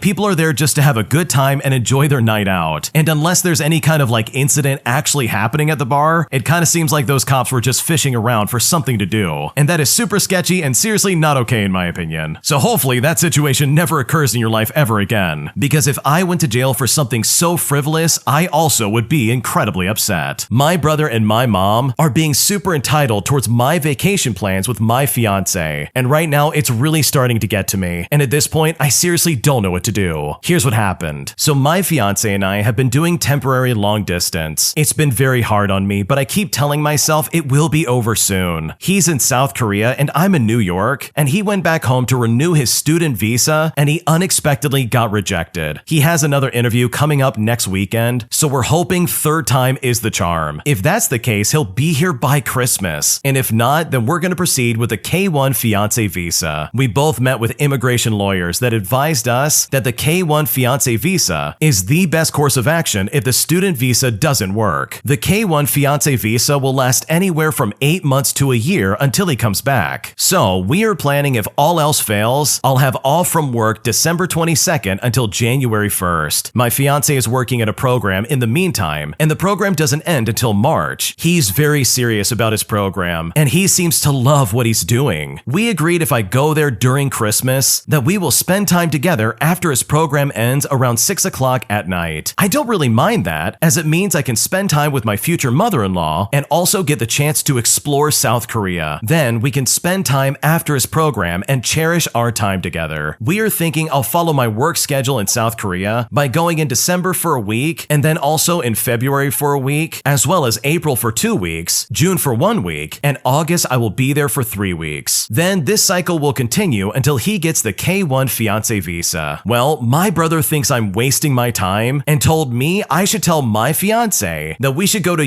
Europe instead because it's cheaper. I tried to explain to him that my fiancé will be busy with his program until March, and I don't mind spending time in South Korea. My fiancé comes from a wealthy family, and he insists on paying for all of my flights. My family knows he's wealthy, but my brother thinks that he should be using that money to save for our future. My fiancé, on the other hand, thinks the flight prices added up is a small price to pay to be with me. But my brother keeps insisting that the money is a waste if I keep going to South Korea. Now, I understand what he means, but this is something my fiancé is set on, and he is so set in his program that he's doing right now. My brother keeps insisting I should tell him to leave the program so that we can go to England or somewhere that's closer and cheaper for me. My fiancé thinks that if we go to Europe, it will add up for the hotel, the food, and the flights for both me and him. He feels that if we can stay at his place in South Korea, then we will save the cost for hotel expenses in Europe. And on top of that, eating out in South Korea is not expensive at all. Fast forward, and Thanksgiving was honestly pretty bad. My brother mentioned all of this most of the night and even got my mom worked up, and she finally agreed with him. He kept saying we don't have any concept of money, and I was not about to explain my fiancé's financial situation to him. I just told him that it's mine and my fiancé's choice to make. Then I heard from my mom that she agrees with my brother and how I'm not being realistic. They would not leave me alone about the topic, and they kept insisting that him and I were not being responsible towards our future finances. My fiancé ended up calling me, and I excused myself to answer the call. My brother then said that I need to tell him to try and find a way to meet in Europe or somewhere in Canada instead of South Korea. So I just told him that he's being a pain in the neck, and then I walked away. My fiancé noticed that I sounded upset over the phone and asked me what was going on. So I told him exactly what was happening, and he said to me, well, if that's the case, then your brother needs to stop taking a once-a-year vacation to Europe, stop constantly going out with his friends, and stop going to concerts just so he can plan and focus on his future. And I was so glad that he was basically agreeing and stating that my brother needs to mind his own business. I just don't know what to do. I don't expect him to understand my fiance's situation and how invested he is in his work program. He can't just leave his program to go to Europe for a week. It's like you can't just leave a job for a week to go on vacation and expect to have a job when you come back. It's not realistic, and it would be so unfair for him. I also wish my brother would let it go the first time around and not try and get my mom involved. I mean, I can tell that he does it on purpose. I would love to spend my vacation time in South Korea. I find that it's very important to learn about his culture and spend time in his country. I'm sure it will be great to spend time in Europe, but South Korea is his country, and it's very important to the both of us. I would also love to spend time with my future in-laws. So honestly, I just don't know if maybe my brother is making a good point, or if maybe he should just mind his own business. What should I do? I think you hit the nail on the head when you said that your brother needs to mind his own business. Like seriously, why does he and your mom have an opinion suddenly about what you're doing with your fiance? Like he's either super jealous that your fiance is loaded or something like that, or he just doesn't like the fact that you're going overseas more than him. Either way, this sounds like a really awful way to treat somebody, and it's seriously not fair for you to be treated this way. Like you know the specifics about your situation with your fiance. You also know that your fiance is not hurting for money. So for him to be acting like, oh man, you need a plan for your future, it's like seriously, your brother needs to shut up and go touch some grass. He is literally only causing problems just to do that, to cause problems and just be a hindrance in your life. And he's acting in such a way that a younger brother would act when they're just being super annoying. And you know what? I actually just had this thought. I bet your brother just wants you to go to Europe with your fiance so that he can try and convince your fiance to let him come along one of those times. I mean, your fiance did say that your brother goes to Europe like what, once a year? I bet you he's trying to lead you over to Europe so that he can try and catch a flight over there himself. But regardless, I think your brother's being an idiot, and he seriously just needs to shut his mouth and mind his business, because what you're doing sounds really sweet. And if I was in your shoes, I would want to be over there as well. I went to my girlfriend's parents' house for Thanksgiving, and everything went horribly wrong after her father confronted me about being a teacher. And at this point, I seriously don't know what to do. Here's what happened. So we've been dating for over a year, and I've met her parents a few times, but it was just for things like dinners, nothing really too serious. They live 4 hours from us, and this was going to be the first holiday we spent together. It was going to be her parents, her younger brother, brother and her younger sister. We drove down Thanksgiving morning, and we were going to spend the night there and then a few days at a resort. Her parents are blue-collar and church-going, and I teach high school math. A bit of a cultural difference if you ask me. My girlfriend made me promise not to get into any discussion with her dad on politics or religion, and I was honestly fine with that. I'm not going to change his mind anyways. Her dad never hid the fact that he didn't respect me. He kept making comments about teachers indoctrinating students, as well as Common Core and other nonsense. There was no reason to get into a fight, and I'm sure that's what he wanted. I mostly ignored him, but he never let up. He was being a total jerk. Everybody was incredibly uncomfortable, and her family avoids confrontation with the dad. My girlfriend and her mom tried to change the subject, but they never stood up to him. I was done with his garbage, and I told my girlfriend that she could either say something, or I would be more than happy to. She begged me not to make a scene, so you know what? I didn't. I went upstairs, I packed up, and thanked everybody, and then I left. I told my girlfriend she should stay and get her parents or brother to drive her home, as we do not live together. I went on to the resort and enjoyed my weekend. My girlfriend has been trying to apologize, and when I asked her what she said to her dad when I left, and what he said in response, I come to find out that she never even confronted him, and he never took responsibility. It sounds like he continued to insult me after I left, and I've never seen her so avoidant. I mean, she's only ever like that around her dad. Her only solution seems to hope that he'll eventually lighten up. So do I tell her to stop being afraid of her dad? Do I confront him and put him on blast? Or is this a learning experience that we're just not compatible? What should I do? The way that dad was talking to you was so inappropriate. Here you are trying to enjoy Thanksgiving dinner, and her dad's like, yep, I'm gonna be a jerk. Let's talk about why teachers are evil. Like, what are you doing, buddy? Can you not put that all to the side and be like, hey, let's just enjoy dinner. Let's try and have some kind of like good time and enjoy ourselves. But of course, he couldn't do that. And that is seriously such a shame. It was also, in my opinion, really smart that you didn't get involved and like try and confront him in some kind of way, because I really don't think that would have done anything to help you. It would have made the situation a lot worse, and I seriously just don't think that that situation would ever end up in your favor. It's also really sad to see that your girlfriend couldn't stand up to him and say, hey, don't talk to my boyfriend like that. And I really do believe that if she doesn't do this now, then she is definitely going to allow that to happen if you two ever decide to get married. So really, if I was in your shoes, I would definitely have a talk with her. I would explain why this was so upsetting and how disappointing it is that she didn't even bother to stand up for you, because the way her dad was talking to you was so inappropriate, and you did not deserve that in the slightest. My entitled manager treats me like garbage on a daily basis, constantly being manipulative and treating me and my coworkers like garbage. So I decide to get revenge by resigning from my position just to prove that this guy could not manage my department without me being there. And as a result, this guy didn't even last more than 3 months after I quit. And I've honestly never felt better about getting revenge on anybody in my life. Here's what happened. So I started my last job in 2017. I was a part-time warehouse worker who over a few years was promoted into a transport management role. Myself and another colleague ran our department between us, only really reporting to our then line manager if we needed support with any part of our job, or even if we needed some time off. But other than that, he trusted us completely to run things. It wasn't without its stressful days, but we had a really good thing going. Then in 2021, the business made some changes, moved our then line manager into different departments, and got a new designated manager just to manage us too and our department. We were naturally quite bitter about it, but nevertheless, we thought that we'd give it a chance. Well, this guy turned out to be an absolute control freak and a bully, but he was strange. He could be very supportive one minute, then a manipulative bully the next. He loved poking fun out of the fact that I had a car accident last year. He loved solely targeting me for the bad jobs and loved causing trouble between me and other colleagues. Then in March of this year, my girlfriend fell ill whilst pregnant and was forced to give birth to our son 6 weeks prematurely. It was quite an awful and traumatic time, and I ended up having 3 weeks off of work. When I returned, I had a mountain of work to catch up on that nobody even attempted to cover in my absence. Now, as I tried to catch up on it, my manager was pulling me away to do other projects for him, and this is when his other 2 staff members weren't doing anything. So as a result, when my work was late, he was always kicking off at me that I couldn't manage my time properly. Fast forward to May, and he made a major mistake, and he actually pinned the blame on me for it. It caused issues between me and 2 colleagues that I had to work closely with, and I was threatened with disciplinary action. Then I just got thinking to myself, without me me running his department, he is literally nothing. Without me, he wouldn't even have a job. Without me, he wouldn't be able to explain what was going on in his department to the senior management, and how I ran his department for him on half of his salary, yet he takes all the glory while we get all the grief. I had one last run-in with him over this mistake that he'd made, and handed in my formal notice into him the following day. It was funny over those 4 weeks of serving my notice, just watching him slowly take over my responsibilities and simply struggling with any of them. And it's those same responsibilities that he often told me that he didn't even know what I did during the day. He had to then do the horrible jobs he used to pile up on me. And on my final day in June, I straight up told my former colleagues that I'll give him 3 months before he either quits or gets fired. Well, within the first few weeks, the department massively failed their monthly audit, which sparked attention of company directors who were sent in to investigate, as this had never happened before. And then fast forward a month later, and I was on holiday and had one of the senior managers ringing me up, as well as texting me asking for passwords for the systems. And this is because my line manager had gone on holiday and hadn't organized anything. I ignored him because I don't work there anymore and I was on holiday myself. But then he kept continuing making mistakes. Namely, he didn't order essential items which caused trouble for the site. He didn't have a clue about the job in question, which was something I wanted to prove originally. Then, a month after that, he was suspended from his duties pending further investigation, as management finally realized he couldn't do his job in question. Well, a month after that, management claimed he quit with immediate effect. But you know what? I think he was fired. But either way, my 3 months prediction was right, and he simply couldn't run that shift without me. It really is petty revenge quitting a job to prove a point, but I proved it nonetheless. So honestly, good riddance to him. Now I run my own business, I have a much better work and life balance, I'm earning more than I could ever dream of in that place, and overall life is truly fantastic. Talk about seriously rolling the dice. This guy went out of his way just to resign, to straight up prove that his boss absolutely could not do his job. And I personally think that takes a bunch of guts to do. Like, the original poster really went out on a limb. They knew for a fact they would be fine, but they were convinced that their manager would fall apart in 3 months flat. And the best part about it is that they were right. This guy could not do that job even if his life depended on it. He was too busy shipping this work off to the original poster to even begin to learn how to do this job in the first place. And that fact alone is truly hilarious to me. And I can't think of a better person for that to happen to. I can't stand managers who kick the can down the road and expect someone else to pick up their slack while also trying to blame those people on the mistakes that they're making. Like, seriously, that's the definition of someone who should not be a manager. So truly, good for the original poster for having the bravery to do this. They took a serious gamble to make a very funny point, but at the end of the day, they are definitely the one who came out on top. If you like Am I the Jerk, you're probably going to love Am I the Genius. Check it out, link down below in the description. Also, go to AmITheJerk.com/submit if you would like to submit your own stories. Today, I messed up by forgetting my wallet when I decided to go on a hike. And trust me when I say this is definitely a lesson that I had to learn the hard way. Here's what happened. So one of my hobbies is going hiking or walking solo in random places. A few years ago, I moved to a small European country with a low population density and lots of islands. Somehow, I decided the best time to start this hobby again was on New Year's Eve when it was bitterly cold and windy. So I woke up early and traveled to a small island that was a 3-hour bus ride and half-an-hour ferry ride away from where I lived. I got there without incident, but realized I had completely forgotten my wallet at home. So I had to survive the entire day on a few bananas I had bought, plus I didn't have any form of ID to show that I had rightfully purchased an age discount ticket. By the time I left, I had walked 10 kilometers in a few hours and spent the rest of the time in a waiting area, sheltering from the bitter cold outside. And unfortunately, this was only the start of my mess up. I managed to take the last bus back home, beginning with the ferry that carries the bus, but I was so busy uploading the beautiful photos I took that I completely failed to notice that the ferry had already landed. By the time I did notice, it was too late. It had already started heading back to the island from the mainland, and the bus had already left. I spent the next few hours desperately asking around with my terrible language skills if anyone would take me back to the city I lived in, as well as contacting any of my friends from the country who could pick me up from the mainland. It didn't help that due to not having my wallet, it was completely impossible to go to another city and book a hotel for the night. Finally, on the very last ferry, some young younger people reluctantly agreed to take me back. I was extremely thankful and messaged my best friend at the time that everything was alright. When I finally got to the city that I lived in after midnight, my best friend asked me if I had gotten back safely, which I thankfully had. But you know what? I definitely learned my lesson to never forget my wallet ever again. Wow, that's seriously very scary. Like, just imagine that you're in that scenario. You're in a foreign country and you don't know the language that well, and you're stuck in the middle of nowhere practically, without any way of getting in contact with your friends or any form of identification to even prove that you are who you say you are. Like, I don't know about you, but I would be freaking out in this scenario. First of all, the original poster gets it. They should have turned around the second they realized they didn't have their wallet and turned right back around and just got the wallet. Even if that means you have to cancel the hike altogether, at least you're not going to be stranded without any way of fending for yourself. So sure, this is one of those lessons that you learn it the hard way, but the next time around, trust me, you'll never forget it again. An entitled mother does absolutely nothing to stop her kid from acting like a maniac. And after watching the way this spoiled little brat was acting, I can confidently say that I never want to have kids. Here's what happened. So this happened a few months ago around the end of summer. As a gift, my friend took me to an amusement park, and we did the typical park things, like going on puke-inducing rides and spending a fortune on funnel cake. At some point though, my friend had to use the restroom. I told my friend that I'd stay where I was because I wanted to try and win a prize from one of the other games as a sort of thank you for taking me to this place. So my friend goes off to find a restroom, and I get in line for a game that's pretty cheap. It was essentially a giant form of let's go fishing type of thing, except there were small stickers inside the mouths of the fish that dictated the size of the prize that you won. Right behind the counter was a large bin of small plushies, and the bigger plushies were on the wall. Standing in front of me was the entitled mother and the entitled kid of this story. If I had to guess, the entitled kid had to have been about 6 years old. Now, this kid was obviously very small, but God forbid that this entitled mother just help her kid guide the fake fishing rod so the fish would bite it. But no, of course that's not gonna happen. Instead, this entitled kid just had to stand on the counter so she could get a fair chance at winning. Now, I can see why the people would think it's normal, but here's one thing I haven't mentioned yet. It was currently sprinkling and had been for the past half hour, meaning that the entitled kid's shoes were covered in mud. Not only that, but this kid was constantly moving and walking side to side on the counter because she wanted this one specific fish. So the counter was now decorated with small child shoe prints, and the entitled mother didn't even try to clean it up, but instead just left it for the park employee to clean up themselves. Now, if you think that this is bad, well then just trust me because it gets a lot worse. Eventually, this kid finally catches the fish that she's been trying to get, and inside the mouth was a red sticker, which meant you won the smallest prize, which was roughly a 4-inch long plushie. Now, the reason I know this is because I won a red one on my turn as well. The park employee tells the kid that she won a small plushie and can pick one out that she can see. Well, that's when the entitled kid started screaming, "I don't like any of those, I want a different one." The entitled mother then looks at their kid and asks them if they want to look inside of the bin more. Well, the entitled kid starts nodding and stomping her feet, making mud fly everywhere. "Yes, I want a different one." Now, the park employee looks absolutely baffled. Before they could even get a word in, the entitled mother picks up the kid and puts her behind the counter so she can start digging through the bin that was like maybe 2 inches taller than her. All the while, the entitled mother is listing some of the plushies that the entitled kid can't see. Now, the park employee puts on the gotta smile or else I'm gonna lose my job face and starts showing the kids some of the plushies as well, presumably just to get her out of there as fast as possible. After just a few minutes of this cycle, the entitled kid found 2 plushies that she really liked at the same time. She turned to the park employee and tries to give the most adorable child face that they could possibly muster. She gave the puppy dog eyes and stuck out her lip and said, "Can I please have both?" But the park employee said, I'm sorry kid, but rules are rules. Unless you play again, you can't have both. You can only have one." The entitled mom then lets out a giant sigh, and then she says she doesn't have any more money to spend and that the kid can only have one. Well, as soon as the entitled mother said those words, this kid threw a fit that would make you think she had fire ants crawling in her hair. She was screaming, crying, stomping, throwing the plushies, and throwing herself onto the ground. The worst part though was when the entitled mother picked up this kid, the mother basically was pulling her by the legs while the kid was determined to keep her fingers gripped onto the counter. Her knuckles were literally turning white. The mom eventually pulled her off, picked up a random plushie, and took her away. I even heard the mom trying to bribe the kid with park treats like deep fried Oreos and cotton candy candy if she would just stop crying, because at this point, a whole bunch of eyes were watching them. I finally got up to the counter where the park employee was cleaning the mud off of his counter, looking like he wanted nothing more than to lay on the ground and use the big plushie on the wall as a pillow. I looked at him and I said, well, that was something. I'm sorry you had to deal with that. Now, the park employee was getting angry, not necessarily at me, but at the situation. They said to me, I don't understand why people think they can do that. Like, you're not allowed to come behind the counter. I just responded by saying, yeah, you're right, people are jerks, with the park employee expressing that he never wants to have any kids. I responded by saying, same here. Also, don't worry, I'm not going to be jumping the counter to get my prize. We ended up laughing and I play a few times and win a few small plushies. My friend finally comes back and I give them my prize. And then I tell them what happened, and they found it quite amusing. Now, we were a bit damp afterwards, but overall we really had a great time. Wow, that's honestly insane to me. First of all, it really seems like the entitled mother is like enabling their kid to act this way. Like, seriously, in my opinion, that behavior is 100% learned. That's literally a parent who didn't do their job to discipline their kid, and now everybody else in the world has to deal with it. And that's not fair for the park employee or anybody else in line. I know if I was in that line myself, I would be really annoyed. I would not want to put up with that at all. So with all things considered, good for the park employee as well as the original poster for keeping their cool. Because I know if I was in that situation, the temptation to tell this lady to do better as a parent would be really strong, and I can only see that causing more problems than solutions. An entitled millionaire client that I'm forced to work with constantly derails everything we're trying to do for their $3 million house. And after dealing with this lady for over a year, I'm honestly so happy to finally be away from this crazy lady. Here's what happened. So to start things out, I'm a decorator, and I began working with a couple bad apples over a year ago when I was still getting established independently. This one client has been obsessed with getting the best deal and bargain on every single item that we have purchased. Mind you, this is a $3 million home, and she will squabble over even a $10 price difference. She also has zero respect for my livelihood. During design presentations, she whips out her laptop to search for cheaper versions of my selections. She owns a business that has nothing to do with design and used her tax ID to fraudulently open wholesale accounts with my vendors, which are only for members of the trade. It was honestly so disrespectful. I have devoted years to curating my list of vendors, as well as learning how to procure beautiful pieces, only for someone so entitled to go around me to buy wholesale instead of purchasing the product through me, which is violating my policy. This woman also has an eagle eye for supposed defects that she uses to try and get credits and refunds. She ordered her own shades and got the wrong size, then spent hours on the phone until customer service agreed to give her another credit. She manipulated my plumber and carpenter into lowering their rates, using this tone and acting as if she's in a separate class than them. This woman thinks she's entitled to decide how much she thinks someone is worth and how much she feels like paying after the work is done. Well, after over a year, we haven't completed much. I have redesigned some rooms 3 times and helped on rooms that weren't even on the scope because I just wanted something to get done so I can collect my check and run for the hills. Finally though, I said I cannot continue the project without charging her a new fee. We have gone way over the time I charged for, and there's no end in sight. She hasn't focused, she hasn't gotten caught up in the minute details and literal dollars and cents at every turn, and she derails meetings by changing focus from room to room. I sent her the bill for the balance owed and deducted the last credit that she wanted, and wouldn't you guess it, this was completely unacceptable for her. She said that I should waive this fee and send her a check for the credit. But what about the hours upon hours of wasted time where she asked for redesigns again and again? She pointed out that this is a word-of-mouth business, and she already has an incredible designer who doesn't mind her stealing their vendors and has a cheaper price, I guess. So I told her, you know what, go right ahead and see how things go if she behaves the same way with this new decorator. Well, I called the vendor for her dining room wallpaper, and she has opened an account with them. My vendor revoked her access, and she will not be able to order the wallpaper unless she pays retail price, which is really too bad because my price was below retail. This is a classic entitled person mess up. Now, it is a small victory, but it certainly helps ease the pangs of disgust and violation. That must have seriously been a miserable experience. I mean, here you are trying to finish your job and give the client a good experience, but they are literally going around you just to try and get a cheaper price. And that is such a big red flag when working with a client. It's seriously not okay. So good for you for getting back at them as well as getting away from this client. Rich or not, they absolutely should not have treated treated you in this manner, and I seriously don't think they're gonna have that much success if they try this with someone else. My manager claims he can't find any of my tips from my restaurant job, stating that it's gone missing and that he can't find it. And now I'm so frustrated and I seriously don't know what to do. Here's what happened. So some nights I'm allowed to get the last bus home. Tips are done at the end of the night, so sometimes I have to wait till next week to get them from that night. There has never been a problem with this in the entire time I've worked in this restaurant. Every single week or day after, the tips are always waiting for me, and I've trusted them with this ever since I started. Well, that all changed last Saturday. My manager let me take my bus home, and there were still a few tables around, so I would have to wait till my next shift to get my tips. In total, it was about 80 quid, which is roughly $100. And you know what? I was fine with this arrangement. Well, I asked for them yesterday, and my manager told me that he'd check the safe and give them to me today. And once again, I was completely fine with this, and I've never had a problem. I asked for them today, and he said he can't find them anywhere, and that they were definitely done for me. He said that they're not in the safe or anything like that. Now, I'm going to try again tomorrow, but this is really upsetting. It's 80 quid. I honestly don't know whether to think they were just accidentally thrown out or something like that, or if something happened to them. For reference, we use a glass for the tips, and they're in the front of the bar. Every single night, any tips for someone who has left already is wrapped up in an envelope and left in the glass. I'm really upset right now. I've never had a problem with this, and while I will ask about it tomorrow, I know that I'm just gonna get the same response. So honestly, is this some kind of accident or is something else going on here? What should I do? This is messed up in so many ways. For starters, you trusted these people to keep your money safe so that you can pick it up on your next shift. Literally, all your manager had to do was put the money in the safe and you would have your tips in your hands. So with that in mind, there's two major possibilities that have happened here, and honestly, neither of them are great. Either your manager misplaced your money or somebody stole your money and ran off with it. Both of these options really suck. But here's the thing, in my opinion, regardless of what happened to your money, your manager is absolutely on the hook to replace it. If you earned 80 quid that night, then guess what? The manager needs to cough it up and find that money somewhere and give it to you. This is not negotiable, and this really will determine if you really do want to work there. Because it starts with incidents like this, and then it leads to you just getting taken advantage of. And trust me, as somebody who's been in that situation, it is not fun. I also think it would be a really good idea for you to stop trusting these people with your money. Like, if this incident is any indication at all, then in my opinion, I think it's time for you to start waiting for your money at the end of the night and just find another way home. Because that money is yours and you absolutely deserved it. And no matter what the manager says, they are absolutely responsible for getting that money back into your wallet. My entitled coworker treats me and my coworkers like absolute garbage. And despite the fact that we complained to the owner about this person's behavior, she was spared any punishment, all because she was sisters with the owner. But eventually, tempers flared, as this entitled coworker finally crosses a line by claiming that she was gonna fight me, all because I called her out on her mistake. And as a result, after years of putting up with this lady, she was finally fired from her job. And I've never felt better about a coworker leaving a job before in my life. Here's what happened. So to start things out, I'm not a waitress or a bartender anymore, but this story's from 2012 when I was. I worked at a small family-owned Italian restaurant. At the time, the owner mentioned that the restaurant sales were down, and he was going to hire his sister as a hostess, because he said that we as servers must be doing something wrong. We were all kind of shocked at that. I mean, we noticed that it had been slower, but we were still dealing with the aftermath of the 2008 recession, so we assumed that it had to do with that. Also, we didn't have any complaints other than wait time. The restaurant made almost all the food by hand, so we were confused. Okay, for context, this is how we did hosting in the restaurant. Every Friday and Saturday, we would rotate one of the servers and have them as a hostess. We would be paid more and the servers would tip us out. As a hostess, we didn't just seat people. We would also bus tables and run food if needed. We didn't have a busser or a table runner, since again, it was a small restaurant. I think the maximum we could have had in the dining room was about 75 people, and at the bar was 20 people. We also didn't have sections, so the hostess would rotate who got sat next. Now, the owner's sister is someone that I will call Julie. So it was Julie's first day, and she started at 4:00 p.m., but hadn't shown up yet. We had people waiting at the door to be seated, so we quickly searched her up, but we couldn't find her, so we just sat people ourselves. Now, of course, once we sat them, Julie decides to show up. At this point, mind you, I've I've never met her. And right away, right when she comes through the door, she immediately berates me, telling me that she's the hostess and that I'm not allowed to seat people. And when she started acting like this, all I could think to myself was, oh man, great, here we go. For 2 whole years, I put up with Julie. She would berate us, would not allow us to enter our tips into the computer when she was working, even though we did that all the time by ourselves. She questioned me on a good tip that I got and asked the guy if he was sure he wanted to give me that much money because she couldn't believe that I got that tip. And when she did this guy flipped out and yelled at the owner. Another time, she gave every customer the owner's number because she was mad at us for not bussing our tables and actually told them to complain. I mean, for the record, we were slammed and could have used her help with bussing tables. Also, she wouldn't bus any tables or run any food. She would just seat people and we would have to tip her out. She would shove trays in our hands if we were carrying out 1 plate. It didn't matter. She said it was classier to carry everything on a tray. She would go between liking me and hating me, all because I'm not a pushover. But you know what? She mostly hated me. At one point, we were so fed up, we asked our manager, who was the head chef of the kitchen, to please talk to the owner about his sister. Well, the owner set up a meeting with us, and right before the meeting started, Julie showed up, and all of us looked at each other confused as to why she was there. The owner then berated us for treating his sister so poorly, and that we need to treat her better. And trust me when I say this, we were all so incredibly angry. Now, one server did quit because of her. I mean, Julie really hated her. When we would rotate in as a hostess, we would get a piece of paper and write each server's name and make a chart of how many people and tables they have taken just to make it fair for each person. The server's name was Lacey, and Julie wrote her name down as Lazy because she was annoyed that Lacey wasn't bussing her tables because she was busy. She eventually quit and wrote a note to the owner saying that Julie was why she quit, but he still didn't see an issue. It started getting to the point that I was going to quit myself. I have no idea why I put up with this for so long, but I made good money and I knew the place. Julie was not giving me tables at all one night, and I said to the manager and the head chef that if she doesn't give me a table, I'm quitting. Well, he reached out to the owner, who told her that she needed to give me tables. And because of that, she pouted, refused to work, and just stood at the entrance and loudly called people on her cell phone just to complain. Since she refused to be a host, the manager and head chef had to step in for that night. The owner only thankfully listened at this point because he was starting to get multiple complaints about Julie, but still had not fired her because she was his sister. Well, the straw that broke the camel's back is what happened next. So I'm good at computers and I learned super fast. I learned the system very quickly when we got it and was given manager abilities on it because I understood it so well. Our computer system was at the waitress station, and Julie was helping another server with an issue. The owner wanted to discount one person's food on a table that had 1 bill. Now, if you select the food and hit discount, it will discount the entire order. You actually had to split the order in order to get the discount. Now, I had tried to help Julie with the system before, but she called me a know-it-all and said that I thought I was better than everybody else. So you know what? When she was having trouble with the discounts, I said to myself, screw this, and I decided not to help. Well, Julie had figured out another way to specifically discount one item. If she rung it in on its own, she could just discount it and then put all the other orders in so that she could separate the discounted item but keep it in one check, meaning that she had to punch in the entire order again and failed to mention to the kitchen to not make the food. Now, I completely forgot about it after a while, and Julie and the server had eventually left. So when the food came up and the chef rang the bell and said the server's name, I suddenly realized what had happened. I explained to him that that server already left, and I think they redid the order and never told you not to make it. Well, needless to say, he was rightfully angry and called the owner to explain what happened, just to make sure that he did not get in any trouble. Julie ended up calling the restaurant and said to the bartender the following, "Is that idiot there?" And when the bartender said, who are you talking about?" Julie said, "Tell her that I'm going to come in and we are gonna fight." Now, I had had enough at this point, so I called the owner and I told him that I was done, that I can't work with his sister anymore. She is nasty to all of us, and I straight up told him that she wanted to come in and fight me. Well, finally, after all of that, she was eventually fired. And when that finally happened, I was so relieved and happy to be away from that crazy coworker. Yeah, the owner is a complete moron. He seriously let his sister storm around that place and treat everybody like garbage for so long. Like the writing was literally on the wall, it's time to get rid of Julie. And this is so far beyond a worker who is just frustrated frustrated with their job or something like that. Like, I totally understand not enjoying your job and choosing to just grit your teeth and try and get through it. But when you start lashing out at your coworkers as if they're the ones that caused all these problems in your life, or when you refuse to do your job like this one lady, then that, in my opinion, is so unacceptable, and it's a sign that you absolutely need to go. There's no good excuse for that. Your coworkers don't need this garbage in their life, and you acting like this is not helping anybody. So truly, good for you for finally getting through to that stupid owner. They should have fired Julie a long time ago, and it should have happened much sooner than this lady threatening to fight you, because that is honestly so unacceptable regardless of the work environment. If you like Am I the Jerk, you're probably going to love Am I the Genius. Check it out, link down below in the description. Also, go to AmITheJerk.com/submit if you would like to submit your own stories. Am I the jerk for fat shaming my roommate because she wouldn't stop talking about how fat America is? Here's what happened. So I'm a 25-year-old American who has been living in London for the past 6 months now. My roommate, who's 23 years old, has been nice to me for the most part, and I've even come to enjoy her company. My only issue is that she is always taking jabs at America. Now, to clarify, I don't think America is above criticism, and I have no problem talking garbage from time to time. When I first met her, I would laugh along, and I didn't feel any type of way about it. However, it's become too frequent, and as time has gone on, I started to notice an obnoxious air of superiority every time she does this, which really makes me feel like it's not all in good fun anymore. She'll even refuse to believe me if I correct her when she says something very untrue. For example, she'll say something like, "Americans are all so stupid because all your tests are multiple choice." And I told her, well, that's not true, but she insisted the schools I went to must be different from most schools in America. I've tried to go along with it, as I don't want to be an overly sensitive person, but it's really starting to get on my nerves. All of my frustrations came to a head last night when she started talking about how disgusting it was that America is so fat, which is a topic I've heard her talk about many times. Now, at this point, I was in a bad mood. I still tried my best to ignore her, but she just kept going on and on about it. I've always had to bite my tongue when she talks about America's obesity epidemic because she is overweight herself. Well, I finally snapped and stopped biting my tongue. I said to her, "Don't you think this is a bit ironic?" She gave me a confused look and asked why she would think that, to which I replied by saying, "Well, I'm an American, and I'm a lot thinner than you. This conversation would make a lot more sense if you were the thin one." Well, when I said that, she absolutely exploded and told me I had no right to make comments about her body. After that, she locked herself in a room, and now she refuses to talk to me. I made some beef stew for dinner tonight as some kind of like peace offering, but she still won't acknowledge my presence. I do feel bad about hurting her feelings, but I also feel like she shouldn't dish it if she can't take it. So am I the jerk for saying what I did to my roommate? What should I do? I completely agree with the original poster. You should not dish it if you can't take it. And this lady ran into the wall of somebody dishing it right back at them. First off, I agree with the original poster. I think America has a lot of flaws and a lot of things that it needs to fix. That list is incredibly long, and I don't think anybody could deny that. So in that respect, I don't think jokes or jabs or some kind of conversation about America while you're in London is in any way, shape, or form a bad thing. Like, this could have been a really good thing for the roommate to be exposed to someone from America. They can describe to you exactly what it's like and tell you, hey, this is my experience from living there my entire life. But it sounds like this roommate didn't want to have that kind of discussion. They wanted to go off of assumptions and weird stereotypes that are just not completely true. I know when I have friends who are outside of America, they have weird assumptions about how Americans actually are, and when they try to make that kind of assumption like, oh, all Americans are just fat, it's like, okay, I can tell you've never been to America and you've never actually been in the culture itself. That's like an immediate red flag in the conversation, and I can see that they've never actually been here to experience it themselves. So with that in mind and everything in consideration, especially with how annoying your roommate was being, I have to agree with the original poster here and say that yeah, she probably was trying to make fun of you. It doesn't seem like these subtle jabs that are like fun or like in good spirits, but instead she just wanted to put you down because you're from America. But I mean, seriously, if we want to open up that can of worms, I'm sure the original poster could jump into England's history and all the atrocious things they've done in the past as well. So when it comes to you calling your roommate fat and dishing exactly what they were giving, in my opinion, based on the way that this lady was acting, I don't think it's totally out of line to call her out on that. Especially that argument of like, oh man, Americans are all fat, when she herself is overweight. Like, that's incredibly ironic, and that's probably why she got so upset, because you were 100% right. So in my opinion, I don't think you're the jerk. I think it might have been just a little bit rude, but based on the way that she was acting, I don't blame you for stepping up and saying exactly what's on your mind. My girlfriend resents me because of my living situation, as well as the fact that I'm taking care of my grandfather, who is on the verge of passing away. So she decided to get back at me by going on a date with another man. And at this point, I'm so confused and hurt, I seriously don't know what to do. Here's what happened. So I want to start off by saying that we've been dating for 4 years. She's from Bangladesh and I'm just a generic white man. We met in university and didn't have any major issues till we relocated after college about 2 years ago. We both moved to a city where she began working in her field and I began graduate studies at a different university. Originally, the intention was to move in together. Her family lives quite a ways away and she is grossed out by my local family. For reference, they are low income. So with that in mind, the only other people she had to interact with in this area were just a few university friends and myself. Fast forward and plans changed. And that's around the same time that my grandfather suffered a stroke and my grandmother struggled to care for him because my other family members live 4 hours away. Since I was local, I decided to move in with my grandparents to help. And I thought this would work out because their home is roughly equidistant to my university and my girlfriend's apartment. It's 45 minutes in either direction, with my girlfriend's apartment being roughly 1.5 hours from university and vice versa. My girlfriend did not like this arrangement because she doesn't handle being alone very well. I attempted to mitigate this by driving from university to her apartment every day after class. However, I preferred to spend the night with my grandparents due to their health issues. I have a close neighbor who could sit with them during the day, but not at night. Well, my girlfriend hated this and would cry and yell at me every time I left at night. She would call me a bum because I hadn't gotten a real job yet, as well as a grandparent's boy and other things. This finally came to a head about a year ago when she was in a car accident. It was minor, and she suffered no injuries, but she was stranded on the side of the road. I was at university at the time, and she called me to come and pick her up. It's about 2 hours from my university to the crash site, so I left immediately. When I was about 45 minutes away, she called me back saying, "I can't depend on you for anything. You have no values or else you'd be here. Other men would absolutely be here for me." And then she told me that she'd call her work friend instead, who was closer to her. He took her home and I walked in to find them talking in her bedroom. Now, no cheating occurred, but it honestly felt weird to me. After he ended up leaving, she really berated me about how I abandoned her and how she could be happier with a brown guy who prioritizes her. She then took shots at my family, saying that we have no values if they raise someone like me, and that she resented me for leaving her alone at night. So I think to myself, whatever, water off a duck's back, I guess. She's always been hyperbolic when she's mad, so I don't think anything of it, and I tried to work on it by spending 3 or 4 nights at her apartment and making the 2-hour commute in the morning. This worked better than leaving at night, and things were going good. That is, until my grandfather suffered another stroke, and I wasn't there to help take him to the hospital. Luckily, my brother just happened to be visiting them at the time, and he was able to help my grandmother get him to the emergency room. I left immediately after my brother texted me, and I forgot to inform my girlfriend. She slept through me getting dressed and closing the door. This really upset her when she woke up, and she called me complaining that my grandfather needed to hurry up and pass away, and that I shouldn't even listen to these emergencies because nothing ever happens. Well, when she said that, this really upset me, and I called her a jerk. She hung up on me and didn't talk to me for a week after this. And we only made up because I drove down and apologized to her for calling her a jerk, which I acknowledge was wrong and I shouldn't have said that. Things were status quo for the next 6 months or so, with our relationship being great when we were together, but terrible whenever I couldn't make the drive down. She always repeated the no values and other men speech whenever this happened. She also said that she carried a lot of resentment for the nights I made her spend alone. Now, this is where the date in the title of this story comes into play. Last week, she visited her family in California, and they arranged a proposal for her. Now, I'm not an expert in Bangladesh culture, or even her religious culture, or anything like that, but her family regularly has tried to matchmake with her. She has never told her family about me, since I haven't completed graduate school, as she says they wouldn't accept me because the proposals are from men ages 30 to 40 with law or business careers, and I would not be able to compete with that. Usually, she'd simply tell her family no, but she said that she felt so much resentment that she told them yes this time. She said that she wanted to see what an established man could bring to her life, and that she was tired of waiting on me to finish graduate school, as well as my grandfather slowly passing away. So they ended up going on a date, and ultimately she said no. But then she said I had no right to be angry because it's a cultural thing, and that I drove her to this point by not being there for her. Now, I understand that my situation isn't ideal and that choosing a closer university would have been better, but I chose this university because they gave me the best financial package. Also, I'm doing this because it would allow me to get a better paying position with a higher career ceiling. I feel driven to do this because I need to beat out the proposal people for her family to finally accept me, and I just wish she would be more understanding. I feel inadequate and like a terrible person, all because I prioritize my grandparents, and my girlfriend is just mentally spiraling because of it. If I prioritize my girlfriend, my grandfather could pass away. No matter what I do, someone is always disappointed and let down. My grades have stayed stable, luckily, but I've had to cut down on work-study hours to drive both distances, so my income is also suffering. Look, I really love this woman. I wouldn't do all of this if I didn't, but I don't know how I can do more to show her that I'm trying. She acts like I'm not, and it's so defeating to feel like everything is constantly in question. I just wish she could understand the strain that I'm under and be a little more empathetic until my grandfather passes and I graduate. Honestly, has anyone ever been in a similar situation? And if so, how did it turn out? I just want some advice on how to manage dealing with someone who can't handle being alone. What should I do? This sounds like an awful situation. Like seriously, I didn't even make it halfway through reading this without saying to myself, oh my gosh, your girlfriend sounds awful. Like this really sounds like someone who's completely unreasonable and someone who's not willing to see where you're coming from. Like honestly, this does not sound like a good girlfriend in the slightest. And I'm seriously not trying to put you down or your girlfriend down when I say that, but it really doesn't sound like she cares about you or your situation at all. First of all, how can she not understand that your grandfather is not in a good place right now? He is literally on the verge of passing away, and she's acting like this is a burden on her instead of you. It's not like you're choosing to be with your grandfather instead of your girlfriend. Like this is not one of those things where you're like, oh, I'm just gonna go to my grandfather's house because I want to. You moved in with him just so you could help take care of him. This isn't some kind of like leisure vacation or you like spending time with your grandfather just to get away from your girlfriend. Like there's nothing joyous about this. Your grandfather, from the sounds of it, is in the last stages of his life. How can your girlfriend be so insensitive and so selfish to suddenly assume that you spending time with your grandfather is somehow a slight against her? Like that's insane to me, and that honestly doesn't make sense. That shows a distinct lack of empathy from your girlfriend, and it shows that no matter what you do, unless she's your top and only priority in your life, she's gonna make your life miserable and make you never forget about that. It's also crazy to me that you're driving such long distances just to be around her and sacrificing so much time and energy just to make sure that she's happy in your relationship. Like, does she seriously not see how much you're trying and how much effort you're putting into this relationship? Like, she really does seem super self-centered. And it also doesn't help that she's like, oh, I don't want to talk to your family. They're low income and they're disgusting. I know if someone said that about my family, I'd be kicking her to the curb. Like, I'm personally on really good terms with my family and I love them a lot. So anyone saying terrible things about them would be like an immediate red flag, and I'd be like, no, this is not gonna work. No one's gonna talk about my family like that and expect to become a part of my family. But with all that in mind, the driving and the sacrifices you've went through, as well as the fact that you're trying to help your grandfather stay alive, literally all of that got eclipsed by her going on a date with another guy. Like personally, that is an absolute deal breaker, and I would never want to stay with someone who did that to me. And the worst part about it is that she knew what she was doing, and she knew that this would get to you, so she did it on purpose. She could have said no. She could have told her family, nope, I have a boyfriend and I'm not interested in doing that. But instead of doing that, she went out of her way to try and make you miserable. And that seriously blows my mind. I can't imagine somebody I love trying that with me, because that would completely defeat any confidence I have in them in the slightest. So honestly, I don't think you've done anything wrong. And I do not think that your girlfriend is a nice person at all. And I think you can do a lot better than what your girlfriend is currently giving you. My entitled family went on a last-minute secret vacation to Hawaii and decided not to tell me about it until they were there. And now I feel like I don't even know my own family and that I'm completely left out of all of their activities. And at this point, I seriously don't know what to do. Here's what happened. Okay, to start things out, I have always been really close with my family, and maybe this is why this hurts so much. My parents and my brother all live in the United States, so they have limited vacation time, but do make enough money to go on a few nice trips every year. I live in Europe and recently went back to school, so I have plenty of weeks of vacation, but not a whole lot of disposable income at the moment. My family and I try to meet up somewhere once a year since I moved away 7 years ago. This year, we were talking about coming to my country for Christmas since they were too busy moving to go anywhere with me during the summer. Now, I like this idea too, since we had not had the chance to spend Christmas together as a family in many years, mostly because they rarely have more than a few days off during the holidays. I was excited to show them the Christmas markets and parades around my town because it is one of my favorite times of the year, and I had learned a few recipes I wanted to make for them too. Well, I tried helping them plan it for months, but they always came up with some sort of excuse, such as plane tickets still being too expensive, or just saying that my brother doesn't like the cold weather. I tried to suggest elsewhere, but everywhere that wasn't beach weather was considered too cold for my brother, even though this guy visits Alaska frequently. They said they would probably skip coming for Christmas and just save up money for the summer so we could do something fun together as a family. Now, I was fine with this, a bit disappointed that I couldn't see them this year, but I understood their reasoning at the time and I just brushed it off and moved on. Well, that is until the week of Thanksgiving. My brother asked for the week off, and the three of them decided to go for a last-minute, week-long trip to Hawaii together. They sent me pictures of them in matching outfits, as well as them on the beach. They called me for a few minutes on Thanksgiving Day, but then cut me off because my mom and brother wanted to go to the beach. They didn't even talk to me much the entire week. They just sent me pictures and videos of them having fun, and that's about it. They didn't even bother inviting me at all, which would have been really nice at least. My mom waited until they got home and called me to tell me about how much fun they had and said she wished I could have been there. I then made a passing remark saying that it would have been nice if we could have done something as a family this year. She then said they planned it last minute and that she wasn't doing this today, all before hanging up on me. I texted her explaining how hurt I was, and she then made it seem like she was looking for flights to my country again, but then sent a frowny face saying that they were even more expensive. But I said that it wouldn't have been so bad if she booked the flights a few months in advance like I suggested. She then said that it was too hard to plan that far in advance. So I then brought up the 3 cruises they had planned 6 months in advance for that year, and she said those were different since they were going with friends. I now have the impression they simply just don't want to see me because when they want something, they usually make it happen. I don't even care if they do anything extravagant. I just wanted to see them. At this point, I just removed my whole family from my Snapchat and I stopped talking to my mom because it was just making me upset and I need to focus on my upcoming exams. I feel like I'm not even part of the family anymore. I found out a few months ago that they had made a family group chat but didn't include me, so when my mom slipped up and told me about it, they made another one with me in it that they barely even use. So I just left that too. I love my family, but this is starting to really break my heart. I feel like I'm being pushed out, and when I talk to them about it, they just make excuses or tell me that I'm overreacting. I can't seem to properly communicate to them how much they hurt me because I really wanted to see them this year. I'm trying to plan a trip to the United States to visit them again during my spring break, but I feel like they don't really want to see me because when I brought it up to my mom, she just replied with the dates of their next cruise, which was apparently around the same time. I have no idea what to do anymore. I feel like my relationship with them just keeps getting worse and worse, but they just simply don't care. I feel broken. I really miss them. They always send me souvenirs from their trips to show that they are thinking of me, but I want to see them. I don't want any objects. Luckily, I have new plans for the holidays, so I won't be alone or anything like that, but I'm still hurting. I don't really even expect to hear from them until Christmas, honestly, and that is truly heartbreaking, and I seriously don't know what to do. Yeah, your family really is acting as if they never want to see you again. I cannot understand for a second why they would act like that. I mean, are they even family in the first place anymore? Like, these people seriously have made every excuse under the sun to prevent you from ever seeing them ever again, and it just doesn't make sense. It doesn't sound like you've done anything malicious or anything vindictive towards them. It just seems like because you moved out of the country, they suddenly are like, okay, well, I'm not going to deal with you anymore. Like, that's the impression that I get, and that's really disappointing. I mean, you very easily could have booked a flight to go to Hawaii as well, and at least enjoyed some kind of time with your family, but they scheduled it all without your knowledge, completely leaving you out to dry. And that is so unfair, it's not even funny. So your family completely are just massive jerks. They have made every effort to try and prevent you from being in their lives, and hopefully something can change in the future because you do not deserve this kind of treatment in the slightest. If you like Am I the Jerk, you're probably going to love Am I the Genius. Check it out, link down below in the description. Also, go to amithejerk.com/submit if you would like to submit your own stories. Am I the jerk for refusing to make lasagna for a Christmas party after last year when when my mother-in-law threw it on the ground in a fit of rage. Here's what happened. So I've been together with my husband for the last 7 years. I'm a 30-year-old female and he is 31 years old. We're married for 3 years and we dated for 4. My mother-in-law has also always hosted Christmas ever since I've known him. Now, I've always made lasagna for Christmas and other special occasions. I'm essentially the family lasagna maker, and I honestly really don't mind since I love to cook and bake. However, last year my mother-in-law decided to make lasagna based off what she saw me doing when she was at my house, and also she used a recipe that she found on the internet. I was surprised that she prepared a pan of her own, but I didn't say anything, and I even got a small piece. Well, let me just tell you that it did not taste good, and it was barely touched, whilst mine was almost half gone towards the end of the dinner. Well, this infuriated my mother-in-law, and she wound up doing a rant about how everyone loves me more than her, and then she tried to throw my lasagna in the trash. And when I say she tried, I mean that it mainly ended up on the floor. My husband and I very quickly left after that, and my mother-in-law has not apologized for it since. Well, yesterday, she called me to confirm what I was making for Christmas this year, and on her list of things I should make was lasagna. Well, I politely said I wasn't going to make lasagna due to last year's incident, and I'd be happy to make anything else. My mother-in-law wasn't as polite and called me vindictive for refusing to make the lasagna over a small mistake. I just refused again, and it made my mother-in-law angrier, so she told me that unless I show up with lasagna in hand, she wouldn't let me be at the Christmas celebration. My husband says it's easier to just make the lasagna to keep the peace, and I should not hold my mother-in-law's mistake that she made out of anger against her. Word eventually got to my sister-in-law and brother-in-law from my mother-in-law, and they're saying I should also make it, even if it's just half of what I usually make. So honestly, am I the jerk in this situation? What should I do? Honestly, I don't blame you in the slightest. This was not a mistake, by the way. This lady did that on purpose. She didn't just accidentally freak out and throw your lasagna on the floor. It wasn't an accident when she said, "You guys like her more than me." She did that all intentionally, all to make a scene. So in my opinion, the way you're handling it is perfect. There's no way in the world I would ever put up with that for a second. I would not allow this woman to push me around and force me with some kind of ultimatum to bend to this mother-in-law's wishes and make a lasagna. Now, if she apologized or said something like, "Oh, I'm sorry for the way I acted last year," or something along those lines, then sure, we could discuss me making lasagna and bringing it to the Christmas party. But in my opinion, the apology needs to come first. Like, in my opinion, that's a big deal for me personally, and I am definitely not okay just letting something like that go, especially when it was so targeted and directed towards you. And honestly, your husband is a pushover. This guy would rather bend to his mother's wishes, probably like he's done his entire life, instead of defending his wife and saying, "No, you're not going to talk to her like that." But instead, he's being like, "Honey, just make the lasagna, let's keep the peace." Like, seriously, I don't think that's okay in the slightest. I think he really should have your back on this one, and in my opinion, this is an easy situation to solve. Because I know if I was in the original poster's shoes, I would stick to my plan and refuse to make anything for them. And if that means I can't show up to their stupid Christmas party, then so be it. Because honestly, I didn't want to go in the first place. My fiance was caught cheating on camera at her bachelorette party, and now I've decided to cancel the wedding altogether, refusing to want to get back together with my fiance after she betrayed my trust and lied to me about the nature of her bachelorette party. And I now feel so sick to my stomach, and I seriously don't know what to do. Here's what happened. My fiance and I have been together for almost 7 years now. I'm a 32-year-old male and she is 29 years old, and we were supposed to get married next month. Before all this happened, we had no issues with cheating or any big fights. This is the first time anything like this has ever happened between us. About 2 weeks ago, my fiance approached me and asked me if I would be open to us having a bachelor's and bachelorette party. Now, this was something that made me very uncomfortable. Personally, I believe that these kinds of parties only serve to encourage infidelity before a couple even gets married, and that they are not something that I would be interested in. I expressed that to my fiance, but she told me that if we did have them, they would just be friends hanging out with us celebrating our future wedding, and that we wouldn't have the stereotypical last night of freedom kind of party. After talking for a bit and establishing some boundaries, we agreed to have the parties on the same day, which happened to be this past Wednesday. When Wednesday came around, my friends came over to our place for a game of Dungeons & Dragons that was supposed to be themed around my character getting married, while my fiance went out with her friends for a pub crawl. I was having fun with my friends until about roughly 3 hours into our game when one of my fiance and I's mutual friends texted me and told me that we needed to talk. Obviously, I immediately became concerned concerned and asked her what was going on, but she said that she didn't feel comfortable discussing over text messaging and said she'd rather speak to me in person. This really messed me up, and for the next hour, I couldn't really focus on anything else because I kept wondering what could possibly be so important that she wanted to come over and talk to me. By the time she arrived, my friends and I had already wrapped things up, so I was waiting for her to come along. She came in and asked for us to sit down and talk, which is right when she revealed to me that my fiance used the party as an opportunity to cheat on me. I immediately felt like Mike Tyson had punched me in the chest. This was exactly what I was afraid of when my fiance first approached me about having these parties, and she was the one who assured me that this was the farthest thing from her mind. Until then, I had no reason not to trust her, so I believed her. I felt so stupid for not seeing this coming. I asked my friend if she was sure about what happened, and then she showed me a video of my fiance kissing some guy at the bar. Apparently, this video was shared in a group chat that my fiance and her friends were on to plan the party out. I honestly don't know how I didn't break down crying when I was showed that video. I felt like I was gonna throw up. There was the woman I was supposed to spend the rest of my life with, kissing another man while her friends cheered her on. This next part is my friend's recollection of the events that led up to the cheating, so I don't have a whole lot of details. But apparently, my fiance's maid of honor spent the entire night complaining that I wouldn't let them have a traditional bachelorette party and that I was too controlling and jealous. My fiance didn't push back on any of it and just kept drinking and having fun. At some point, some of the women noticed that she had been getting attention from some of the men, which is when the maid of honor started to encourage her to flirt. My fiance gave some weak resistance, but eventually she gave in and approached one of the guys at the bar. This is the point where our mutual friend became uncomfortable and left the party early. She was still in the group chat where the video was shared. I thanked my friend for telling me what happened and asked her to forward me the evidence, along with anything else that might end up being shared with her. After she left was when I finally broke down crying. I then texted my fiance, telling her that I knew the wedding was off. Just a few minutes later, my phone was flooded with text messages from her and her friends. They even tried adding me to the group chat where they shared the video of her kissing the other man. She got home about 30 minutes later, and she was crying when she came in and begged me not to call off the wedding. She was telling me that she was drunk and that she didn't know what came over her. She claimed that she didn't do anything other than kissing him, and that I was the one that she loved. I stayed silent throughout all of her crying, which I think only made her more desperate. She kept saying how sorry she was, how it would never happen again, and how she would cut off all the friends that were at her party. I told her that I didn't want to talk about what happened and that the wedding was still off. I also told her that she could call her friends over and have the traditional party she obviously wanted so much because I was leaving. This then made her even more desperate, and I kid you not, she then tried to block the door to prevent me from leaving. I just stayed silent while packing my bag, then called my sister over and asked her if I could stay with her for a couple of days. I have now been at my sister's house for the last few days, calling friends and family to tell them the wedding is off. I haven't told anyone other than my sister the reason, and I just feel so humiliated. My now ex has been calling and texting me every day for the past 2 days. My sister has been offering me support, but I just don't know what to do next. I feel so lost. Despite everything that happened, I still love her. So should I hear my fiance out? Should I tell people the reason the wedding is off? Is there any hope for reconciliation? What should I do? This is a messy situation, and I think you need to be careful moving forward. I mean, you've clearly outlined several options of how to handle this, and I think all of those could have a place in some kind of conversation, but it really comes down to how you feel. And based on the way you reacted and the way that you're talking, it really seems like you want nothing to do with her, and that you definitely don't want to get married. But in my opinion, from my own experience and expectations in a relationship, if I was in your shoes, there's no way I would ever go back to your fiance. She completely lied to you about the nature of this party, and even when she was at this bachelorette party, she literally set herself up for failure by allowing herself to be in that kind of situation in the first place. I don't care for a second if she was drunk or not. If that was me being confronted with my fiance cheating on me on camera, there is no way I personally would ever try to work this out and find any kind of middle ground with the way that she feels. Because here's the thing, she is completely in the wrong. What she did is messed up. There's no good excuse for it, and being drunk is not a good enough excuse. You're an adult, for crying out loud. She should have known better and done more to prevent this kind of thing from happening. Also, if this were me, I would be telling everybody the reason why the wedding's off. Like, I would not personally feel the need to be private in the slightest. My fiance cheated on me, and I have video video evidence. Like, you don't need much more than that to prove your case and be like, yeah, she totally cheated on me. So regardless of what you decide to do, I'm just really sorry that you're going through this. I'm sure this is such a difficult time, and this is probably like super devastating for you and your life. And hopefully this all gets worked out for you in the end. Am I the jerk for telling on the coach of the team I was up against and eventually getting him fired? Here's what happened. Okay, to start things out, I would just like to say that I had no intention of getting this guy fired. I simply wanted them to explain to him that what he did is not okay. So I was warming up with the girls on the team that I play on, while our coach was talking to the coach on the other team. After a while, our coach walked over to us and told us that most of the girls on the other team used to or also play football, so they may play rough and get called up for it throughout the game, namely pushing us over and running into us or stuff like that, which, by the way, this is a non-contact sport. About halfway through the game, the ball was down our end. I could have stood in the middle third, but our attack was strong, and I was more defense, so I just stood on their end. When the coach of the other team moved closer and called over a girl on his team that was standing a little in front of me in the middle of the court, she jogged over. I couldn't hear what he was saying to her, but he pointed directly at me. Now, I didn't listen in, and it did seem really creepy, so I just shrugged it off. Well, the ball was down at their end, and I was running trying to get the ball, and all the players were all in one big crowd trying to grab it when I felt a hand grab my forearm, and I felt burning pain down my arm from my wrist to my elbow. I looked down, and there was 3 scratch marks across my arm stopping at my elbow. And trust me, when I say this, it was not looking good. I eventually got her to let go, and once I looked up, it was the girl the coach talked to during the game. I was caught off guard, and she took this as an opportunity to stomp on my ankle really hard. As a side note, I was wearing an ankle support on it, as it was very weak already. There were so many players crowded around trying to grab the ball that somehow the umpires didn't see it. After the game, I told my mother what happened, and trust me when I say this, she was very angry, and she called up their sporting club to complain. We thankfully knew the coach's name as he was wearing a name tag. About a week later, we heard the news. I mean, his team was located in our town, as it's a pretty small country town, so news travels really fast here. We heard that he has been fired, and he had 3 little kids at home, and he really did need that job. Now, I did not want to get him fired. I just wanted him to have the rules explained to him. I feel really bad that he has kids at home that he can't provide for, and I really feel like it's my fault. So honestly, am I the jerk for telling on this coach? What should I do? Let me tell you something real quick. This is not your fault. You did not do anything wrong in this scenario, and I definitely do not think that you're the jerk. Let's get the facts straight real quick. This guy intentionally was trying to hurt other players. He wanted that other girl to break your ankle and scratch your arm so bad that you have to step out of the game. Like, that is seriously not okay. I don't care how badly someone wants to win. When you start resorting to violence that isn't associated with the game, you are then, in my eyes, completely cheating, and you should be punished for those actions. So trust me, you did not get this guy fired. He got himself fired for acting the way that he did. Like, this guy instructed one of the players to physically attack you. Last I checked, scratching your arm and really damaging you, as well as stomping your already weak ankle, in my opinion, is not a part of any sport that I know of. This guy was just trying to do damage and take you off the court, if not worse. And sure, he might not have been the one stomping your ankle or scratching your arm, but he is the one who gave the order. And in my opinion, he absolutely deserves to get fired. He should not be coaching kids in any way, shape, or form. So no, you are not the jerk. This guy absolutely deserved to get fired. And because you spoke up, you probably stopped this guy from getting other players hurt as well. My entitled Karen of a manager is screaming at me for not knowing how to work any of the equipment at the restaurant I work at. But after months of trying to have them train me properly on the equipment in this restaurant, I had finally had enough, deciding to quit right there on the spot, all because of their awful treatment towards me. And now, as a result, I'm being called a jerk, and I seriously don't know what to do. Here's what happened. This story also came from the Am I the Jerk subreddit. Check the links in the description if you would like to submit your own story. So to start things out, I got this job around 4 months ago with a very local and very popular place. I'm not going to say the company or where it's located, because I'm definitely not going to give away where I live. But needless to say, I thought it was the perfect job. The pay was good and the work was surprisingly well balanced, and I thought it literally was perfect. That is, until until I got to the job and started training. Training itself was terrible, along with the tests that you had to take to make sure you learned. The trainer that was supposed to be training me was out for nearly 4 full weeks, and since apparently nobody else could train me, I was either repeating the same task or I was sent home early. But I tried to tough it out and be sympathetic. I know that people have their own lives, and I didn't want to make the training any harder than it already was for the trainer and co-manager of the store. Well, eventually, I began to get yelled at for mistakes I made when I had zero clue how to do the task. I had no idea how to make the food that they wanted. I had no clue on how to use the machines they used to label food. And mind you, I was supposed to be a cashier. I applied to be a cashier and not a cook. I hate cooking in the kitchens because I always fear I will mess it up, and that's honestly what happened. I was told to go and cook something for an order, but I didn't know how to use any of the industrial cooking machines. Mind you, the kitchen is tight and narrow, and I have no clue how any of these work. There was some machine that was used for the eggs. I mean, it wasn't a simple pan and stove. There was also a large deep fryer with all of these buttons and numbers that I didn't understand anything about. I was yelled at by the trainer and manager for being slow and messy while I worked in the kitchen. I mean, it wasn't in my job description that I was going to be in the kitchen at all while working. I can understand packing food and putting it together, but they wanted me to actually cook things. After the grueling day, I finally realized the red flags. The constant screaming at the simplest of mistakes. Mistakes I had no idea were mistakes since I didn't learn any of the machines or tools. And so, at the end of my shift, I was called into the manager's office. The conversation went on, and she said to me, "Your performance today was terrible. You need to straighten up and straighten out if you want to continue with your training." And the only reason why I was getting the second chance was because they were beyond desperate for employees. So after I had heard all of that, I finally snapped. But I didn't do anything drastic. I was civil despite how badly I wanted to punch them both in the face. I simply stood up and said to them, "You haven't trained me to use any of the machines in the kitchen properly, or even how to properly prepare the food. The communication between manager and employee are of a low level of quality. And you know what? I agree. I don't see myself performing well in this environment with you and your company. Thank you for your time and your training." And with that, I shook their hands and I just left. For context, they don't communicate well. I would be scheduled on days that weren't on the scheduled calendar, and I'd have days where I was supposed to work, but I didn't. After they called me multiple times to come in and asked me to stay just until they were able to find someone who was able to work the hours I was going to have, I decided to promptly block them. My friends told me that that was a jerk move and that the company was in a lot of stress, but I don't think I was in the wrong. So truly, am I the jerk in this situation? What should I do? You are absolutely not the jerk here. Let me tell you something. Your friends are completely naive. They seriously are going to sit there and be like, "Wow, that company really is stressed out. They really could have used you," or something like that. That is such a narrow point of view when it comes to work. It's not even funny. Let's kind of go back on what these people didn't do for you. They not only did not train you properly, but they then treated you like garbage when you didn't know what you were doing. Like, those two things alone are absolutely the mark of a bad manager, and it's a big red flag for me when working at a job. If your coworkers and your managers can't understand that a new person is going to make mistakes, then that is definitely not a place I would ever want to work at. Like, seriously, you weren't trained to use any of this equipment. You're staring at machinery that doesn't make sense to you, and you have a manager screaming down your back being like, "Oh, you gotta cook this right now." It's like, lady, what are you talking about? I literally was not trained how to do this properly, and there's a good chance if I do it wrong, I could get hurt. I don't know about you, but I can definitely see why nobody's sticking around. I mean, at this rate, they might as well etch the words "help wanted" into the glass on the door leading into the restaurant. Now, when it comes to you leaving this job and saying, "You know what, I'm not putting up with this anymore," honestly, good for you. I would have done the exact same thing. These people seriously have the audacity to be like, "Oh wow, you don't know what you're doing." But in that same sentence, you could then be like, "Well then why didn't you train me properly?" Like, the reason why you don't know what you're doing is because the person criticizing you hasn't done their job. So overall, I don't think you're the jerk. Your friends have no idea what they're talking about, and honestly, you did not do anything wrong here. And I know that if I was in your shoes, I would have done the exact same thing. If you like Am I the Jerk, you're probably going to love Am I the Genius. Check it out, link down below in the description. Also, go to AmITheJerk.com/submit if you would like to submit your own stories. My boyfriend claims our shared home isn't mine and that he has full ownership over it, despite the fact that I pay so much money towards it all the time. So now I'm at a loss and I seriously don't know what to do. Here's what happened. So my boyfriend purchased a home years ago before I was in the picture. together. At the time, he was married and had a child with his ex-wife. He has purchased the house entirely in his name due to her credit and has continued to own it after they've separated. He is a retired veteran and receives a monthly disability check from the VA that is about equal to my salary. As we were dating, I started to search for a house to purchase. My budget was limited, so I didn't have a lot of great prospects, so I was doing it rather slowly but still actively looking. As we got more serious, he really pushed for me to just move in with him, especially since he had his daughter. I was hesitant, but eventually I did. I've continued to actively search for a house to purchase and save towards a down payment. I've lived here paying half the rent and utilities and most of the groceries for the last year. The other day during a board game, my partner and I were debating in what seemed like initially a friendly manner, and this was all over the meaning of a rule during the game. Then suddenly he got really aggressive. He said that his name was on the mortgage and that this was his house. So what he says goes, and he decided the way the rule of the game was going to be played out. And when this happened, this threw me off and made me feel horrible. Like somehow this wasn't our house and my portion of the bills were being discounted. This also happened about a week ago. Today, the conversation of common law came up, and in him explaining to his daughter, it led to us talking about the home and how things were divided up if we stayed together that long. Regardless of the how though, he states that my payment barely contributes to the mortgage and only covers the utilities. I pay half of the cost of living plus the groceries for all three of us. Frankly, I pay more than I view are my fair share and feel splitting the cost of the 2-bedroom home down the middle leaves me paying for a room that I never get to use that his daughter lives in. Now, reading some step-parents blogs, they pay based on the number of rooms. Plus, my grocery bill has tripled living here. I feel like I'm footing the bill for a lot of his daughter's living expenses, which makes me feel resentful when every time he drives home that I don't contribute or have any stake in this home. He's right that I have no stake, but I more than contribute with household costs and chores. But if I moved out on my own, our relationship would end. So it all feels really silly. I want to revisit how expenses are split because I don't feel secure in the way he's talking that I won't be left out to rot. I am much better at managing my money, and even with a higher cost of rent living alone, I was able to save more money living on my own. And since he keeps making it so clear that this isn't my home and that I don't contribute, I frankly want to focus on saving more and finish purchasing my own home. And really, I just want to leave this home and this relationship. What should I do? That is a massive red flag that your partner is acting that way. This guy literally was like, okay, well, I own this house, so I get to make all the rules for this board game. This guy just sounds like a hothead. Like he just sounds like someone who's gonna lose his mind over the smallest of things. And that is not fair in the slightest. Like seriously, this guy sounds really awful. And I mean awful in a way that would be really detrimental to your future in general. It also sounds like you're paying way more than you should when it comes to taking care of this house. And I think that's the part alone that would really make me move out. And you know what? You have said it out loud. You said you want to get out of this home and relationship. So I know if I was in your shoes and I felt this way, I would start that process right now of finding a new place to live and eventually moving out of that house and away from this guy entirely. Because frankly, the way this guy is acting is honestly inappropriate, and you do not deserve to get treated like that in the slightest. My entitled aunt in her 30s demands that my grandmother buy her a brand new bed, all because her current bed isn't memory foam. And I've honestly never seen more entitlement in my life. Here's what happened. So a few days ago, my aunt decided she wanted a new mattress, and so she went to her mom, who's my grandmother who I also live with, to go get her a new one. Now, this aunt is in her 30s and lives in her parents' basement in a room that was entirely renovated for her so that she could have a walk-in closet and everything that she could ever need, all including a brand new bed. She also doesn't work, so not a single penny of that room was spent by her. A few more things about her is that she's entitled and racist and can't stand when things don't go 100% how she wants them to go. Now, the reason for her getting a new mattress isn't really that bad. She suspected there was mold in it due to finding mold on her old bed frame and wanted to replace it since it had been a long time since she'd done so. But this next part is where she becomes a Karen. Her mattress, the one that my grandma bought her, brand new and entirely by her request, wasn't memory foam. Mind you, she picked out the bed herself and was upset that it wasn't memory foam. So this sent her into an absolute rampage. She began to stomp her feet, cry, and yell at my grandma, throwing a fit about how her bed isn't memory foam. My grandma, who's pretty tired since this just happened right now, now, just tells her that she doesn't want to deal with this right now and she'll address this in the morning. But when she said that, it set my Aunt Karen off even more. She began going on about how she can't possibly sleep on her mattress because it's not the right kind for her. My grandma even offered to get her a brand new memory foam pad for her bed as well, and even that wasn't enough. Eventually, my aunt just stormed out and left, and at that moment, nobody has any idea where she went. I do hope she's okay because it's late at night and it did just snow like crazy. But at the same time, this outburst is ridiculous in my opinion. Yeah, that's a really weird reaction to somebody not getting their way. This adult human being is in their 30s and they're freaking out that their mom, who's elderly and is a grandmother, isn't buying them a mattress. Like, seriously, what's going on here? To seriously act that entitled honestly blows my mind, and I just can't understand having that kind of reaction to not getting the right bed. Like, first of all, you picked out that bed yourself. You said, I want that one, and you literally got exactly what you wanted. Like, does she not try to lay on the bed first to see if it would work? Like, she literally has nobody else to blame about this but herself. So hopefully she is okay, but if she does come back, she's at least willing to see how silly she's being, because her reaction was honestly so uncalled for, and neither you nor your grandmother deserve to be treated that way in the slightest. My husband suddenly changed his personality a year into our marriage, and after dealing with a lot of his tantrums, I feel like I'm at such a loss, and I seriously now don't know what to do. Here's what happened. Okay, for a bit of context, my husband and I have been together for 10 years, we've been married for 3, and we're both engineers. For the sake of this story, we'll call my husband Jay. That is not his real name. We had a wonderful relationship, and sure, we did have some conflict, but it was conflict that we spoke openly about and we tried to resolve. I always knew Jay's mom passed away when he was a baby, and his dad didn't talk about it, but he has a good relationship with his stepmom and sister, so I didn't worry. Before we got married, Jay was an awesome guy and my favorite adventure friend. We would travel and hike and go skiing, and then during COVID, we had to slow some of this down. And around the same time, he found out his dad lied to him about his mom's family, that they were horrible and mostly passed away. Well, it turns out that's not true. She had living siblings, parents, and cousins who were nice and very interested in a relationship with Jay. But right before our wedding, he didn't want the pressure of a big event to have them suddenly in his life. So I agreed we would continue to get to know them afterwards. A little over a year after our wedding, he was still super fun, but suddenly started having massive tantrums where he would yell and break or throw things and slam doors, which increased in frequency from never to about monthly over the next year. He also stopped doing mental labor to plan things as much, but also to repair the trust and relationship after this. Now, I admit, my response was sometimes successful and other times not so much. Sometimes I didn't accept his apology because I thought he was just going through the motions. Sometimes I must have seemed demanding when I explained the steps and reassurance that would help. But the worst part of my role was when his outbursts were truly terrifying for me. Despite trying to walk away or ask for kindness and patience to try and de-escalate, I ended up resorting to name-calling because it was the only physically peaceful thing I found that shocked him enough for him to pause. He went to anger management after we tried therapy, and the therapist referred him to an anger problem. Since then, he's been embarrassed to go to therapy, but he said it was a him problem and worked on it independently. Now he's finally stopped the scary and embarrassing slamming things, but just refuses to look at me and speaks really harshly in a quieter tantrum where he catastrophizes our life to me when he's in a bad mood. This change wasn't that helpful because now I'm just uncomfortable and I feel like I'm walking on eggshells. I used to be able to talk to him about anything, but now suddenly he says my criticism of his character surrounding his tantrums and his resilience and participating in our lives has caused this. Both of these are valid complaints. I mean, I did call him names when he would rage just to shock him into stopping, and this is only after I tried everything else, and sometimes I couldn't get over it easily. He also oscillates between saying how much he loves me while also saying that he hates me and that I made him this way. He went so far during his last tantrum to tell me that he only married me because he was expected to, which seems suspicious to me because I remember frequently talking about how young we were and that we could wait, but he insisted he wanted the rest of our lives to start sooner at the time. And now, after the past month, he legitimately appears to hate me entirely. Now, here's my honest question. Did I ruin the love by being intolerant of the tantrums? Is it unreasonable for me to believe that this is more of his drastic drastic cycle through idealizing and blaming me? If so, is it reasonable for me to give him the chance to return to couples therapy and be accountable for actually working with his therapist? I also have a new technique to go for a walk or to a hotel when I catch signs of impending tantrums. Or does this guy honestly think that I ruined him for the rest of his life? In that case, I'm assuming I should just walk away, right? I'm honestly so confused and I seriously don't know what to do. Honestly, in my opinion, I think his attitude and tantrums are so uncalled for. You are not the jerk for deciding not to put up with that. I know if I was in your shoes, I would feel the same way. I would not want to be yelled at about things that I did not do. It's one thing to have a civil conversation and try and figure things out, whether in therapy or just between the two of you, but it's another thing entirely for him to slam things and to start getting physically violent all over